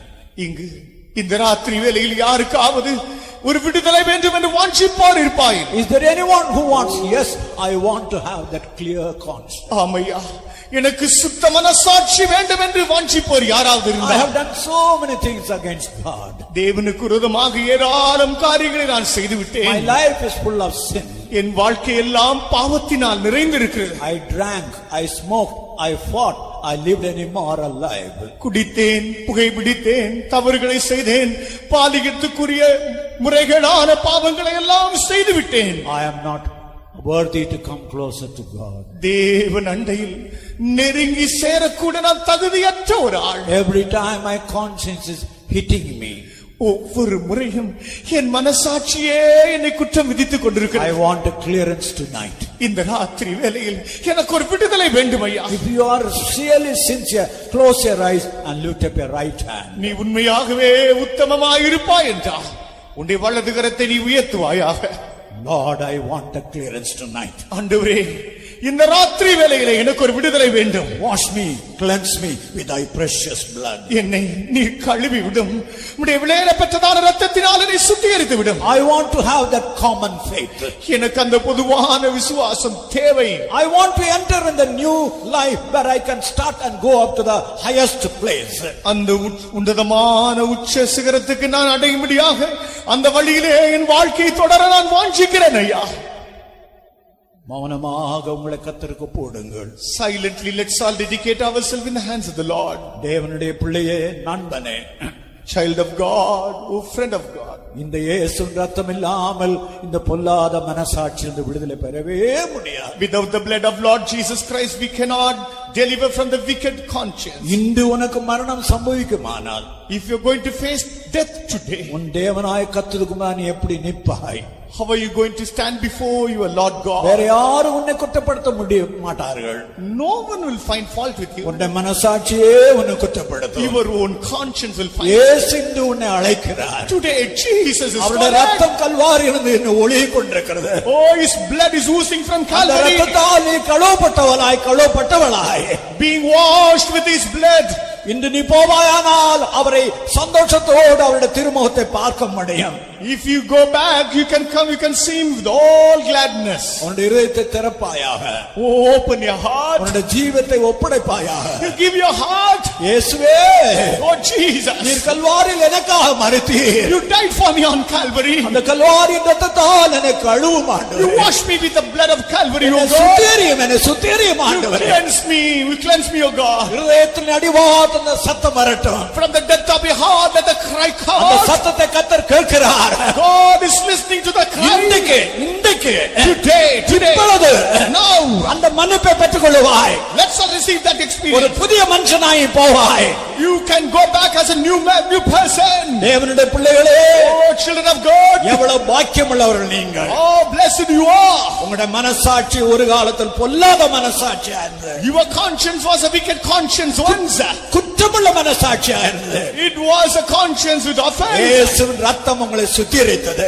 The blood of Lord Jesus Christ washed. இயேசுவின் ரத்தம் உங்களை சுத்திகரித்தது. The blood of Lord Jesus Christ. இயேசுவின் ரத்தம் சுத்திகரித்து விட்டது. The blood of Jesus Christ washed you. ரபாயா கராபாத்தரா.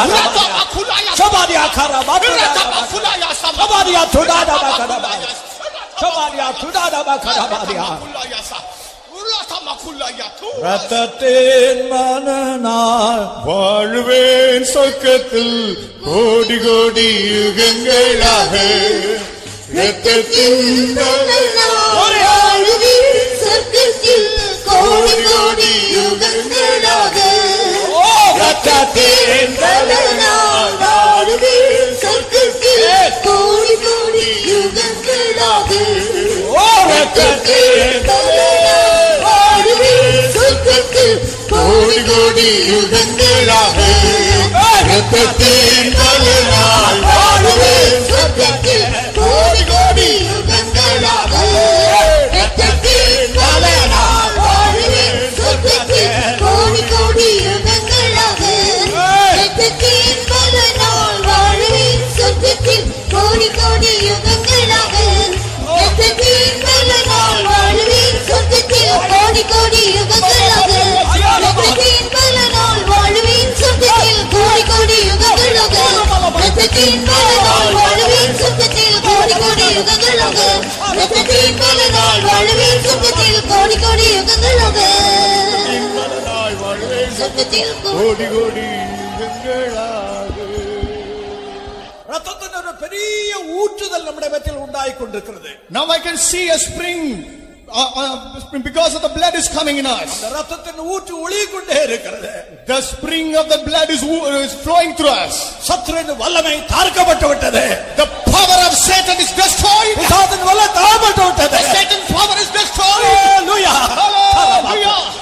Rakamakulaya. Ulakamakusamakulaya. Rakamakulia samakua. Allakamakulaya samakulaya tula. Rakamakulia sata. Hallelujah. Hallelujah. In this common faith, இந்த பொதுவான விசுவாசத்தில் there are certain levels of faith. இந்த விசுவாசத்தின் சில அளவுகள் இருக்கிறது. In Mark's Gospel 4th chapter 40th verse, mark சுவிசேஷம் 4ஆம் அதிகாரம் 40ஆம் வசனம். Jesus asked the disciple, இயேசு சீஷ பிள்ளைகளை பார்த்து, where is your faith? இந்த விசுவாசம் எங்கே? Why did you fear?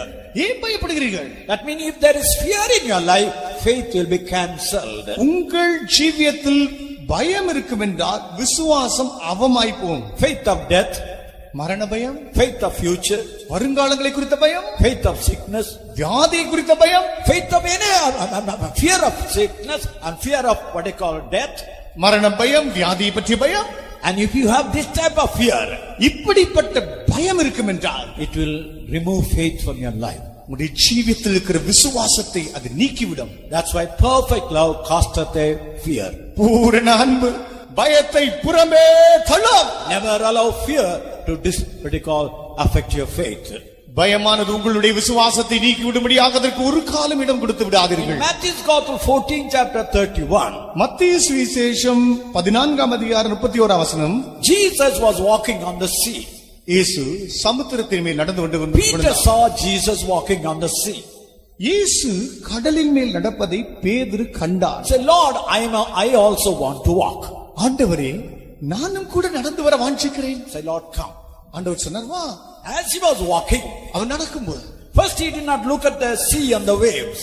முதலாவது சமுத்திரத்தையும் அலையையும் இவன் பார்க்கவில்லை. But later he looked at the sea and the waves. பிற்பாடு இவனோ கடலையும் அலையும் கண்டான். He began to sink. அவன் மூழ்க ஆரம்பித்தான். Jesus lifted him up. இயேசு அவனை தூக்கினார். Why you are a man of little faith?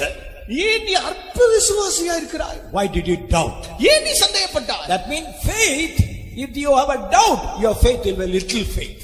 உங்களுக்கு விசுவாசம் இருக்கும், ஆனால் சந்தேகப்படுவீர் என்றால் அது அற்ப விசுவாசமா? Many a time we have faith, but always little doubts are there. உங்களுக்கு அநேக இடங்களில் விசுவாசம் இருக்கும், ஆனால் கொஞ்சம் சந்தேகம் ஒட்டிக்கொண்டிருக்கும். So doubt means that faith is a little faith.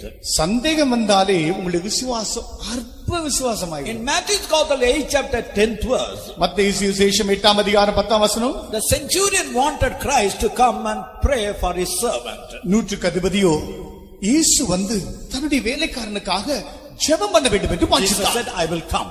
இயேசு சொன்னார், நான் வருவேன். Lord, don't come. ஆண்டவரே, நீ வாரும். I am not worthy. ஆண்டவரே, நான் தகுதி உள்ளவன் அல்ல. I am a man under authority. ஆண்டவரே நான் அதிகாரத்துக்குட்பட்ட But மனுஷன், yet there are people under my authority. ஆனால் என்னுடைய அதிகாரத்துக்கு கீழ்ப்பட்டவர்கள் உண்டு. If I say to one person, go, he goes. ஒருவனை பார்த்து போ என்றால் போகிறான், Come, he comes. அவனை பார்த்து வா என்றால் வருகிறான், Do this, he does it. அவன் இதை செய் என்றால் செய்கிறான். My word has got a power. என்னுடைய வார்த்தைக்கு ஒரு சக்தி இருக்கிறது. So your word has got greater power. ஆனால் உம்முடைய வார்த்தைக்கோ பெரிய வல்லமை உண்டையா. So speak the word, my servant would be. ஆகவே நீர் வார்த்தை மாத்திரம் சொல்லும், என் வேலைக்காரன் சொஸ்தமாவான். Jesus said, great is the faith. I have never found such great faith. இயேசுவோ அவனை பார்த்து உன்னுடைய விசுவாசம் பெரிது, இப்படிப்பட்ட விசுவாசத்தை நான் கண்டதில்லை என்கிறார். I mean, when you trust the Lord and believe in the power of the word of God, your faith will be great faith. நீ கர்த்தர் மேலே நம்பிக்கை வைத்து தேவனுடைய வசனத்தை அப்படியே விசுவாசிப்பாய் என்றால் உனக்குள்ளே இருக்கிற விசுவாசம் பெரிய விசுவாசம். In Matthew's Gospel 15 chapter verse 28, மத்தேயு சுவிசேஷம் 15ஆம் அதிகாரம் 28ஆம் வசனம். a Canaanite woman came to the Lord Jesus Christ. ஒரு கானானிய ஸ்திரீயோ இயேசு வண்டியிலே வருகிறாள். First of all, Jesus did not speak to her. முதலாவது இவளை பற்றி இயேசு பேசவே இல்லை. Second, I have come not for the children of not for the Gentile, but I come for the lost sheep of Israel. இரண்டாவது, காணாமல் போன ஆடுகளாக இஸ்ரவேல் வீட்டாரை தேடி வந்தனே ஒழிய புறஜாதியாக உன்னை தேடி நான் வரவில்லை என்றார். Again she came. மறுபடியும் வந்தாள். Lord, have mercy upon me. ஆண்டவரே என்மேல் இரங்கும் ஆண்டவரே. Jesus told, it's not good for me to put the children's bread to the dogs. இயேசு பிள்ளைகளுடைய அப்பத்தை எடுத்து நாய்க்குட்டிகளுக்கு போடுவது ஏற்றதல்ல என்றார். Anyone with a little reasonable mind would immediately walk away. யாராவது கொஞ்சம் இந்த இடத்தில் புத்தியை உபயோகப்படுத்தினால் அந்த இடத்தை விட்டு ஓடி போயிருப்பாங்க. Because how can a prophet call me a dog? எப்படி இந்த தீர்க்கதரிசியும் என்னை பார்த்து நாய் என்று பேசிவிட்டார். Lord, it is true. ஆண்டவரே அது உண்மை ஐயா. Let the children sit and eat. அந்த பிள்ளைகள் மேஜையில் உட்கார்ந்து சாப்பிடட்டும். But when the crumbs fall, the dogs can eat the food. ஆனாலும் அந்த சாப்பிடுகிற வேளையில் துணிக்கை விழுமல்லவா, அதை நாய்க்குட்டிகள் சாப்பிடும் அல்லவா. Jesus told, woman, your faith is so great. ஸ்திரியே உன்னுடைய விசுவாசம் மிகவும் பெரிதென்றார். That much she went through the trial. She was willing to be humble and say, Lord, only the crumbs I needed. இவளோ இப்படிப்பட்டதான சோதனை வழியாக கடந்து சென்றாலும் கூட எவ்வளவு தாழ்வோடு பணிவோடு அந்த துணிக்கை விளட்டும் அதையாவது பொறுக்கிக் கொள்கிறேன் என்கிறார். In Romans 4th chapter 19th verse, ரோமர் 4ஆம் அதிகாரம் 19ஆம் வசனம். Abraham had a faith. It was not a weak in faith. ஆபிரகாமுக்கு ஒரு விசுவாசம் இருந்தது, அவனோ அந்த விசுவாசத்தில் பலவீனனாய் இல்லை. How? எப்படி? He did not consider his own body. அவன் தன் சொந்த சரீரத்தை எண்ணாதிருந்தான். Every time when you consider your own body, your faith will be of a weak faith. உங்களுடைய சரீரத்தை ஒவ்வொரு முறையும் நீங்கள் யோசிக்கும் போது அது பலவீனமான சரீரமாய் மாறிவிடும். You go on, consider how much temperature, how much you got BP or a low BP or a high BP or like that. Go on, consider. Your faith will be always a weak faith. எவ்வளவு ஜுரம் அடிக்கிறது, எவ்வளவு ரத்த அழுத்தம் இருக்கிறது, தாழ்வு அழுத்தம், அதிகமான அழுத்தம், இப்படி எல்லாம் பார்ப்பீர்கள் என்றால் அது போய்விடும். Abraham knew his body was a weak body. தேவனுக்கு தெரியும் இது பலவீனமான சரீரம். Abraham knew. ஆபிரகாமுக்கு தெரியும் இது பலவீனமான சரீரம். He did not consider his own body. அவன் தன் சரீரத்தை எண்ணவில்லை. In verse 20, he becomes strong in faith. 20ஆம் வசனத்திலே விசுவாசத்திலே பலசாலியாக. He believed in the Lord who gave a promise. வாக்குத்தத்தங்களை கொடுத்த தேவன் பேரிலே விசுவாசம் வைத்தார். He did not stagger at the promise of God. தேவனுடைய வாக்குத்தத்தங்களை குறித்து அவன் தயங்கவில்லை. He began to praise God. தேவனை துதிக்க ஆரம்பித்தான். So you can be strong in faith. நீங்கள் விசுவாசத்திலே வல்லவர்களாய் இருக்க முடியும். Finally, in James 2nd chapter 5th verse, யாக்கோபு 2ஆம் அதிகாரம் 5ஆம் வசனம். there is a faith called rich in faith. விசுவாசத்தில் ஐஸ்வரியவான்களாய் இருப்பது. In these days, you will be meditating some of the aspects of this faith. நாம் இந்த நாட்களில் இந்த விசுவாசத்தின் சில அம்சங்களை தொடர்ந்து காண்போம். That means, fear, you have no faith. பயம் இருந்தால் விசுவாசம் இருக்காது. Doubt, little faith. சந்தேகம் புகுந்து கொண்டால் அற்ப விசுவாசம். If you trust the word as the word, you will have great faith. வார்த்தையை வார்த்தையாய் நம்பினால் பெரிய விசுவாசம். And if you really humble yourself and throw yourself like a dog, your faith will be so great. உங்களையே தாழ்த்தி ஒரு நாய்க்குட்டி போல உங்களை ஒத்துக்கொள்வது போல தாழ்மைப்பட்டால் பெரிய விசுவாசம். If you consider your own body, your faith will be a weak ball. உங்களுடைய சரீரத்தை நீங்கள் எண்ணிக்கொண்டிருப்பீர்கள் என்றால் உங்களுடைய விசுவாசம் பலவீனமான விசுவாசம். If you don't consider, if you look at the Lord, stagger not and praise God, your faith will be a strong faith. உங்களுடைய சரீரத்தை எண்ணாதிருந்து தேவனையே நோக்கி பார்த்து சற்றும் தயங்காமல் நீங்கள் தேவனை தோத்தெடுத்துக் கொண்டிருப்பீர்கள் என்றால் உங்களுக்குள் இருக்கிற விசுவாசம் பலனான விசுவாசம். You may be poor, நீங்கள் தரித்திரராக இருக்கலாம், but you will be rich in faith. விசுவாசத்திலே ஐஸ்வர்யவான்களாக இருக்க முடியும். Now kindly read Matthew's Gospel 17th chapter verse 20. மத்தேயு சுவிசேஷம் 17ஆம் அதிகாரம் 20ஆம் வசனத்தை இப்பொழுது வாசியுங்கள். அதற்கு இயேசு, உங்கள் அவிசுவாசத்தினாலேதான், கடுகு விதையளவு விசுவாசம் உங்களுக்கு இருந்தால் நீங்கள் இந்த மலையை பார்த்து இவ்விடம் விட்டு அப்புறம் போ என்று சொல்ல அது அப்புறம் போம். உங்களால் கூடாத காரியம் ஒன்றுமிராது என்று மெய்யாகவே உங்களுக்கு சொல்லுகிறேன். And Jesus said unto them, because of your unbelief, for verily I say unto you, if your faith as a grain of mustard seed, you shall say unto this mountain, remove hence to yonder place, and it shall remove, and nothing shall be impossible unto you. This is known as seed faith. இதுதான் ஒரு விதை போன்ற விசுவாசம். That is, there is a faith called seed faith. அது முத்திரிக்கப்பட்டதான் விசுவாசம். How? எப்படி? In 1 Kings 17th chapter, முதலாம் ராஜாக்கள் 17ஆம் அதிகாரம் 13th verse. 13ஆம் வசனம். அப்பொழுது எலியா அவளை பார்த்து, பயப்படாதே, நீ போய் உன் வார்த்தையின்படி ஆயத்தப்படுத்து, ஆனாலும் முதல் அதிலே எனக்கு ஒரு சிறிய அடையை பண்ணி என்னிடத்தில் கொண்டு வா, பின்பு உனக்கும் உன் குமாரருக்கும் பண்ணலாம். And Elijah said unto her, fear not, go and do as thou hast said, but make me therefore a little cake first, and bring it unto me, and after make for thee and for thy son. And Matthew's Gospel 14th chapter 17 and 18. மத்தேயு சுவிசேஷம் 14ஆம் அதிகாரம் 17-18. அதற்கு அவர்கள், இங்கே எங்களிடத்தில் 5 அப்பமும் 2 மீன்களுமே அல்லாமல் வேறொன்றும் இல்லை என்றார்கள், அவைகளை என்னிடத்தில் கொண்டு வாருங்கள் என்றார். And they said unto him, we have here but 5 loaves and 2 fishes. He said, bring them hither to me. If God should work in your life, தேவன் உங்கள் வாழ்வில் கிரியை செய்ய வேண்டும் என்றால், He takes the seed in your life and blesses the seed. அவர் விதையை எடுத்து அவர் அதை ஆசீர்வதித்து கொடுக்கிறார். You sow the seed into the ground, நீங்கள் அந்த விதையை எடுத்து நிலத்திலே விதைக்கிறீர்கள், and that seed brings about a good plant. அந்த விதை நல்ல தாவரமாக முளைத்தெழும்புகிறது. In the same way, அதுபோல what you have when you give unto the Lord, நீங்கள் உங்களுக்குரியவைகளை கர்த்தருக்கு கொடுத்தால், that poor widow had a little flour in the pot and a little oil. அந்த ஏழை விதவியோ கொஞ்சம் மாவு பானையில் கொஞ்சம் எண்ணெய் உடையவளாக And இருந்தாள். that oil and that flour she gave to the Lord. அந்த கொஞ்சம் எண்ணெயும் கொஞ்சம் மாவை எடுத்து அவனிடத்தில் கொடுத்து விட்டார். That boy, and that in that 5,000 cave, that they had 5 loaves and 2 fishes. இந்த பையனோ 5000 பேரை போஷிக்க 5 அப்பத்தையும் 2 மீனையும் தான் கொடுத்தார். What he had, he gave to the Lord. தனக்கு உண்டானதை கர்த்தருக்கு அப்படியே கொடுத்தார். That is called seed faith. அதுதான் விதை விசுவாசம். What you have when you give to the Lord, உங்களுக்குண்டானவைகளை கர்த்தருக்கு அப்படியே கொடுத்தால், then God will bless you. தேவன் அப்பொழுது ஆசீர்வதிப்பார். Many of you are suffering due to sickness.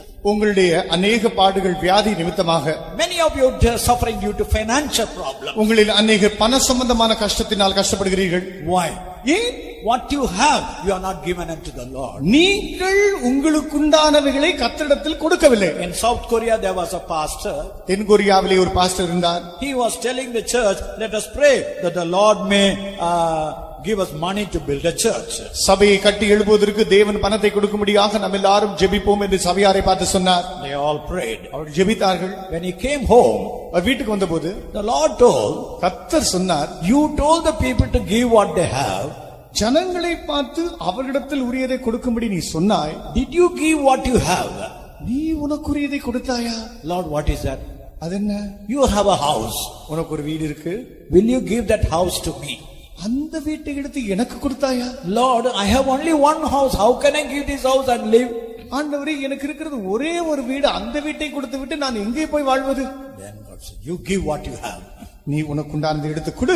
Immediately he sold the house. உடனே அந்த வீட்டை வித்தார்.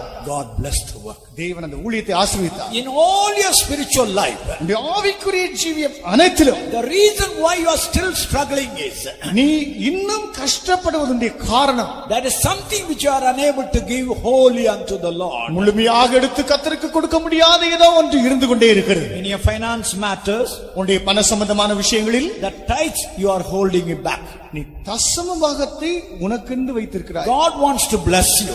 தேவன் உன்னை ஆசீர்வதிக்க வாஞ்சிக்கிறார். What you have, you must give to the Lord. நீ உனக்குண்டானதை கர்த்தருக்கு கொடுக்கத்தான் When வேண்டும். you give to the Lord, God will bless you. நீ கர்த்தரிடத்தில் கொடுத்தால் கர்த்தர் உன்னை ஆசீர்வதிப்பார். We have got an experience and testimony, that's why we are telling you boldly. எங்களுக்கு இப்படிப்பட்டதான விஷயங்களில் அனுபவங்களும் சாட்சியும் உண்டு. ஆகவே தைரியமாக பேசுகிறோம். So dear brother, dear sister, அருமையான சகோதரனே சகோதரியே, this is called seed faith. இது விதை போன்ற விசுவாசம். In the common faith, you have got different levels of faith. பொதுவான விசுவாசத்தில் பல விதமான நிலைகளில் விசுவாசம் உண்டு. And examine what type of faith that you have today. இன்றைக்கு எப்படிப்பட்ட விசுவாசம் உனக்கு உண்டு என்பதை நீ ஆராய்ந்து பார். In Matthew's Gospel 27 to 29, மத்தேயு சுவிசேஷம் 27ஆம் அதிகாரம் 9th chapter, 9ஆம் அதிகாரம் 27 முதல் 29 வரை, 9th chapter 27. இயேசு அவ்விடம் விட்டு போகையில் 2 குருடர் அவர் பின்னே சென்று, தாவீதின் குமாரனே எங்களுக்கு இரங்கும் என்று கூப்பிட்டார்கள். அவர் வீட்டிற்கு வந்த பின்பு அந்த குருடர் அவரிடத்தில் வந்தார்கள். இயேசு அவர்களை நோக்கி, இதை செய்ய எனக்கு வல்லமை உண்டென்று விசுவாசிக்கிறீர்களா என்று கேட்டார். அதற்கு அவர்கள், ஆம் விசுவாசிக்கிறோம் ஆண்டவரே என்றார்கள். அப்பொழுது அவருடைய கண்களை அவர் தொட்டு, உங்கள் விசுவாசத்தின்படி உங்களுக்கு ஆக கடவுது என்றார். And when Jesus departed thence, 2 blind men followed him, crying and saying, Thou son of David, have mercy on us. And when he was come into the house, the blind men came to him, and Jesus said unto them, Believe ye that I am able to do this? They said unto him, Yea, Lord. Then touched their eyes, saying, According to your faith be it unto you. Now the Lord wants to bless you tonight. இந்த ராத்திரி வேளையிலும் கர்த்தர் உன்னை ஆசீர்வதிக்க வாஞ்சிக்கிறார். Now 2 blind men came to the Lord Jesus Christ. 2 குருடர்கள் ஆண்டவராகிய இயேசுவிடத்தில் வந்தார்கள். The Lord asked them one question. ஆண்டவர் அவர்களை பார்த்து ஒரு கேள்வி கேட்டார். Do you believe that I am able to give you this sight? நான் உனக்கு பார்வை கொடுக்க இயலும் என்று நீ விசுவாசிக்கிறாயா? Yes, Lord. ஆம். That's all. அதான். When they told yes, அவர்கள் ஆம் என்றபோது, according to your faith it shall be so. உங்கள் விசுவாசத்தின்படி ஆக கடவுள். He did not use his faith. அவர் தன்னுடைய விசுவாசத்தை உபயோகப்படுத்தவில்லை. He worked according to the faith of the blind men. அந்த குருடர்களுடைய விசுவாசத்தையே எடுத்து So உபயோகித்தார். tonight, இந்த ராத்திரி you have come with a different type of burdens. பலவிதமான பாரம் சுமந்து நீ வந்திருக்கிறாய். You have got certain sicknesses which could not be healed, which could not be cured by medicine or any method. எந்த விதமான மருந்தினாலும் எந்த விதமான கைமுறைகளினாலும் குணமாக்க முடியாத வியாதியினாலே நீ கஷ்டப்பட்டு There கொண்டிருக்கிறாய். are certain type of witchcraft and magical power that are working against your family. பலவிதமான மந்திரங்கள் மந்திர சக்திகள் உன் குடும்பத்துக்கு விரோதமாக செயல்பட்டு கொண்டிருக்கின்றன. Every time your business is a failure. ஒவ்வொரு முறையும் உன் தொழிலோ தோல்வியை தழுவுகிறது. You are studying and studying, but you are unable to come to the right level of getting the correct what you call distinction. படித்து படித்து பார்க்கிறாய், ஆனால் என்னுடைய படிப்பிலோ நல்ல தேறினதான அந்த இடத்தை நீ வந்து அடைய முடியவில்லை. Do you want deliverance tonight? இந்த ராத்திரி உனக்கு விடுதலை வேண்டுமா? Shall we close our eyes? நம்முடைய கண்களை மூடிக்கொள்வோம். If you want deliverance, உனக்கு விடுதலை வேண்டும் என்றால் you have to open your mouth and say, நீ உன் வாயை திறந்து சொல்ல வேண்டும், Lord, ஆண்டவரே I believe நான் விசுவாசிக்கிறேன், thou art able. உம்மால் ஆகும், Thou art able. நீ வல்லவர். If any God can do miracle, தேவன் அற்புதத்தை செய்ய வேண்டும் என்றால் but you must use your faith. நீ உனக்கு இருக்கிற விசுவாசத்தை உபயோகப்படுத்த வேண்டும். According to your faith, God is going to touch you tonight. உன்னுடைய விசுவாசத்தின்படியே இந்த ராத்திரி கர்த்தர் தொட Shall போகிறார். we kneel down? நாம் முழங்கால் படியிடுவோம். Lord, ஆண்டவரே, I believe. நான் விசுவாசிக்கிறேன், Thou art a living God. நீரே ஜீவனுள்ள தேவன், And thou art able to heal me tonight. இந்த ராத்திரி வேளையிலும் என்னை சுகமாக்க நீர் வல்லவர். Thou ஆண்டவரே, art able to solve my problems in my family. என் குடும்பத்திலே தலைவிரித்து ஆடுகிற பிரச்சனைகளை தீர்க்க நீர் வல்லவர். That centurion told, அந்த நூற்றுக்கதிபதி சொன்னான், நான் உம்முடைய ஒரு வார்த்தை சொன்னால் போதும் என்னுடைய வேலைக்காரன் சுகமாகுவார். just a word of God, my servant will be healed. Pondicherry கன்வென்ஷன்ல in Pondicherry convention, திடீரென்று கர்த்தருடைய ஆவியான சொன்னார், suddenly the spirit of the Lord told, கால் பசி இருக்கிற ஒரு ஆளுக்கு கர்த்தர் சுகமாக்குறார். God is healing a person who got sprinkled in their leg. ஒரு சகோதரி, One sister, அவர் இந்த ப்ரொசஷன்ல வந்து கால் பிசகி வீக்கத்தோடு அந்த கூட்டத்தில் இருந்திருக்கிறார்கள். she attended the procession and the leg got swollen and she was in the meeting. இந்த வார்த்தை கேட்ட உடனே, The moment she heard the word, அந்த வல்லமை அவருடைய தொட்டது. the power touched her. அந்த பிசகி இருக்கிற கால் நேரானது. Her leg got all right. அந்த வீக்கம் குறைந்து போனது. All this swelling gone down. ஞாயிற்றுக்கிழமை ராத்திரி யாரும் சொல்லவில்லை, தானாக வந்து சாட்சி சொன்னார்கள். Sunday night nobody told her, she came forward and testified. ஒரு சகோதரன், One brother, அவருடைய தாய் மதுரையில பிசாசு பிடித்து மிகவும் அலங்கோலப்படுத்திக் கொண்டிருந்தார். his mother was tormented with demons and she was suffering in Madurai. அதிகமா கோபப்பட்டு அவன் தாயை அடித்து விட்டான். He was with much angry, he beaten her mother. ஒரு காரியம் நான் உங்களுக்கு சொல்லுறேன், I tell you one thing, பிசாசு பிடிச்சவர்களை அடிக்காதிருங்கள். kindly don't beat the person who possesses with demon. சிலர் விளக்க மாத்த எடுத்து அடிக்கிறார்கள், செருப்பு எடுத்து அடிக்கிறார்கள், பிசாசு அதுக்கெல்லாம் போகாது. Some are beating the demon possessed people with broomstick and so many things. இயேசு ஒரு நாள் அப்படி செய்யல. Jesus didn't do anything like our that. தொடக்கூட இல்ல. Even he didn't even touch him. அவர் தலை முடிய கூட பிடிக்கல. Not even grab the hair of the person. போ அப்படி அந்த வார்த்தையில முடிச்சார், அவ்வளவுதான். He just simply rebuked it. Just he said the word. வார்த்தையில வல்லமை இருந்தது. The power in the word. உபவாசத்திலும் ஜெபத்திலும் இருக்கும்போது, when we are in fasting and prayer, கர்த்தர் உங்களுக்கு வார்த்தையை கொடுப்பார். God will give you the word. இந்த பையன் அன்றைக்கு கூட்டத்துல வந்திருந்தான். This particular person, he was attending the meeting the day. நாகர்கோயில்ல 10 வருடம் கட்டியால் கஷ்டப்பட்ட ஒரு தாய், in Nagarcoil city there was a mother who was suffering with the boil for 10 long years. கோயம்புத்தூர்ல 3 ஊழியர்கள் ஜெபம் பண்ணி கொண்டிருந்தார்கள். In Coimbatore 3 workers, servants of God, are praying for her. காலையில 2 மணிக்கு திடீர்னு ஒரு ஊழியக்காரன் கர்த்தர் அந்த சகோதரியை சுகப்படுத்தினார் சொன்னார். Early in the morning by 2 o'clock one of the servants told God had touched and healed her. அந்த வார்த்தை அவளை தொட்டது.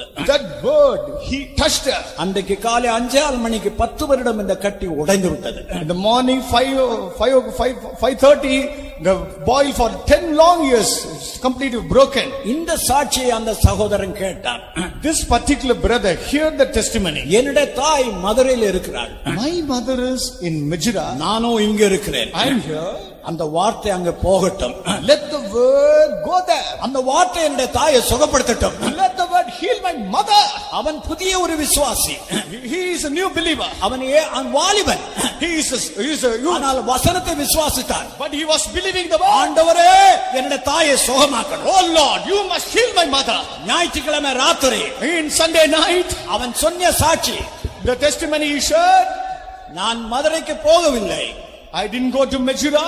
கர்த்தர் என்னுடைய ஜெபத்தை கேட்டார். God had answered my prayer. என்னுடைய தாய் பூரணமான விடுதலை பெற்றிருக்கிறார். My mother got 100% deliverance. அந்த இயேசு இங்க இருக்கிறார். That Jesus is in our அந்த midst. இயேசு உன்னை தொடுவார். That Jesus will touch you. அவர் உன்னை விடுவிப்பார். He will deliver you. கண்களை மூடிக்கொள்வாயாக. Let's all close our eyes. வாயை திறந்து சொல்லுவாயாக. Let's all open our hearts and say, ஆண்டவரே, Oh Lord, உம்மை விசுவாசிக்கிறேன். I believe you, O God. உம்மை விசுவாசிக்கிறேன். Believe you, O God. உம்மிடத்துல வல்லமை உண்டு. There is power in you, O God. உம்மிடத்துல வல்லமை உண்டு. There is power in you. நான் விசுவாசிக்கிறேன். I believe. சொல்லுங்க. Open your mouth and வாயை tell. திறந்து சொல்லுங்க. Tell. பிசாசு கேட்கட்டும். Let the devil hear. வியாதி கேட்கட்டும். Let the sickness hear. பலவீனம் கேட்கட்டும். Let the weakness hear. அதைரியம் கேட்கட்டும். Let the anointed hear. பிசாசு ஓடி போகட்டும். Let the devil run. வல்லமை உண்டு. உண்டு. அற்புத வல்லமை. இயேசுவே ரத்தத்தே வல்லமை உண்டு உண்டு அற்புத வல்லமை அற்புத வல்லமை உண்டு உண்டு அற்புத வல்லமை இயேசுவே ரத்தத்தே வல்லமை உண்டு உண்டு அற்புத வல்லமை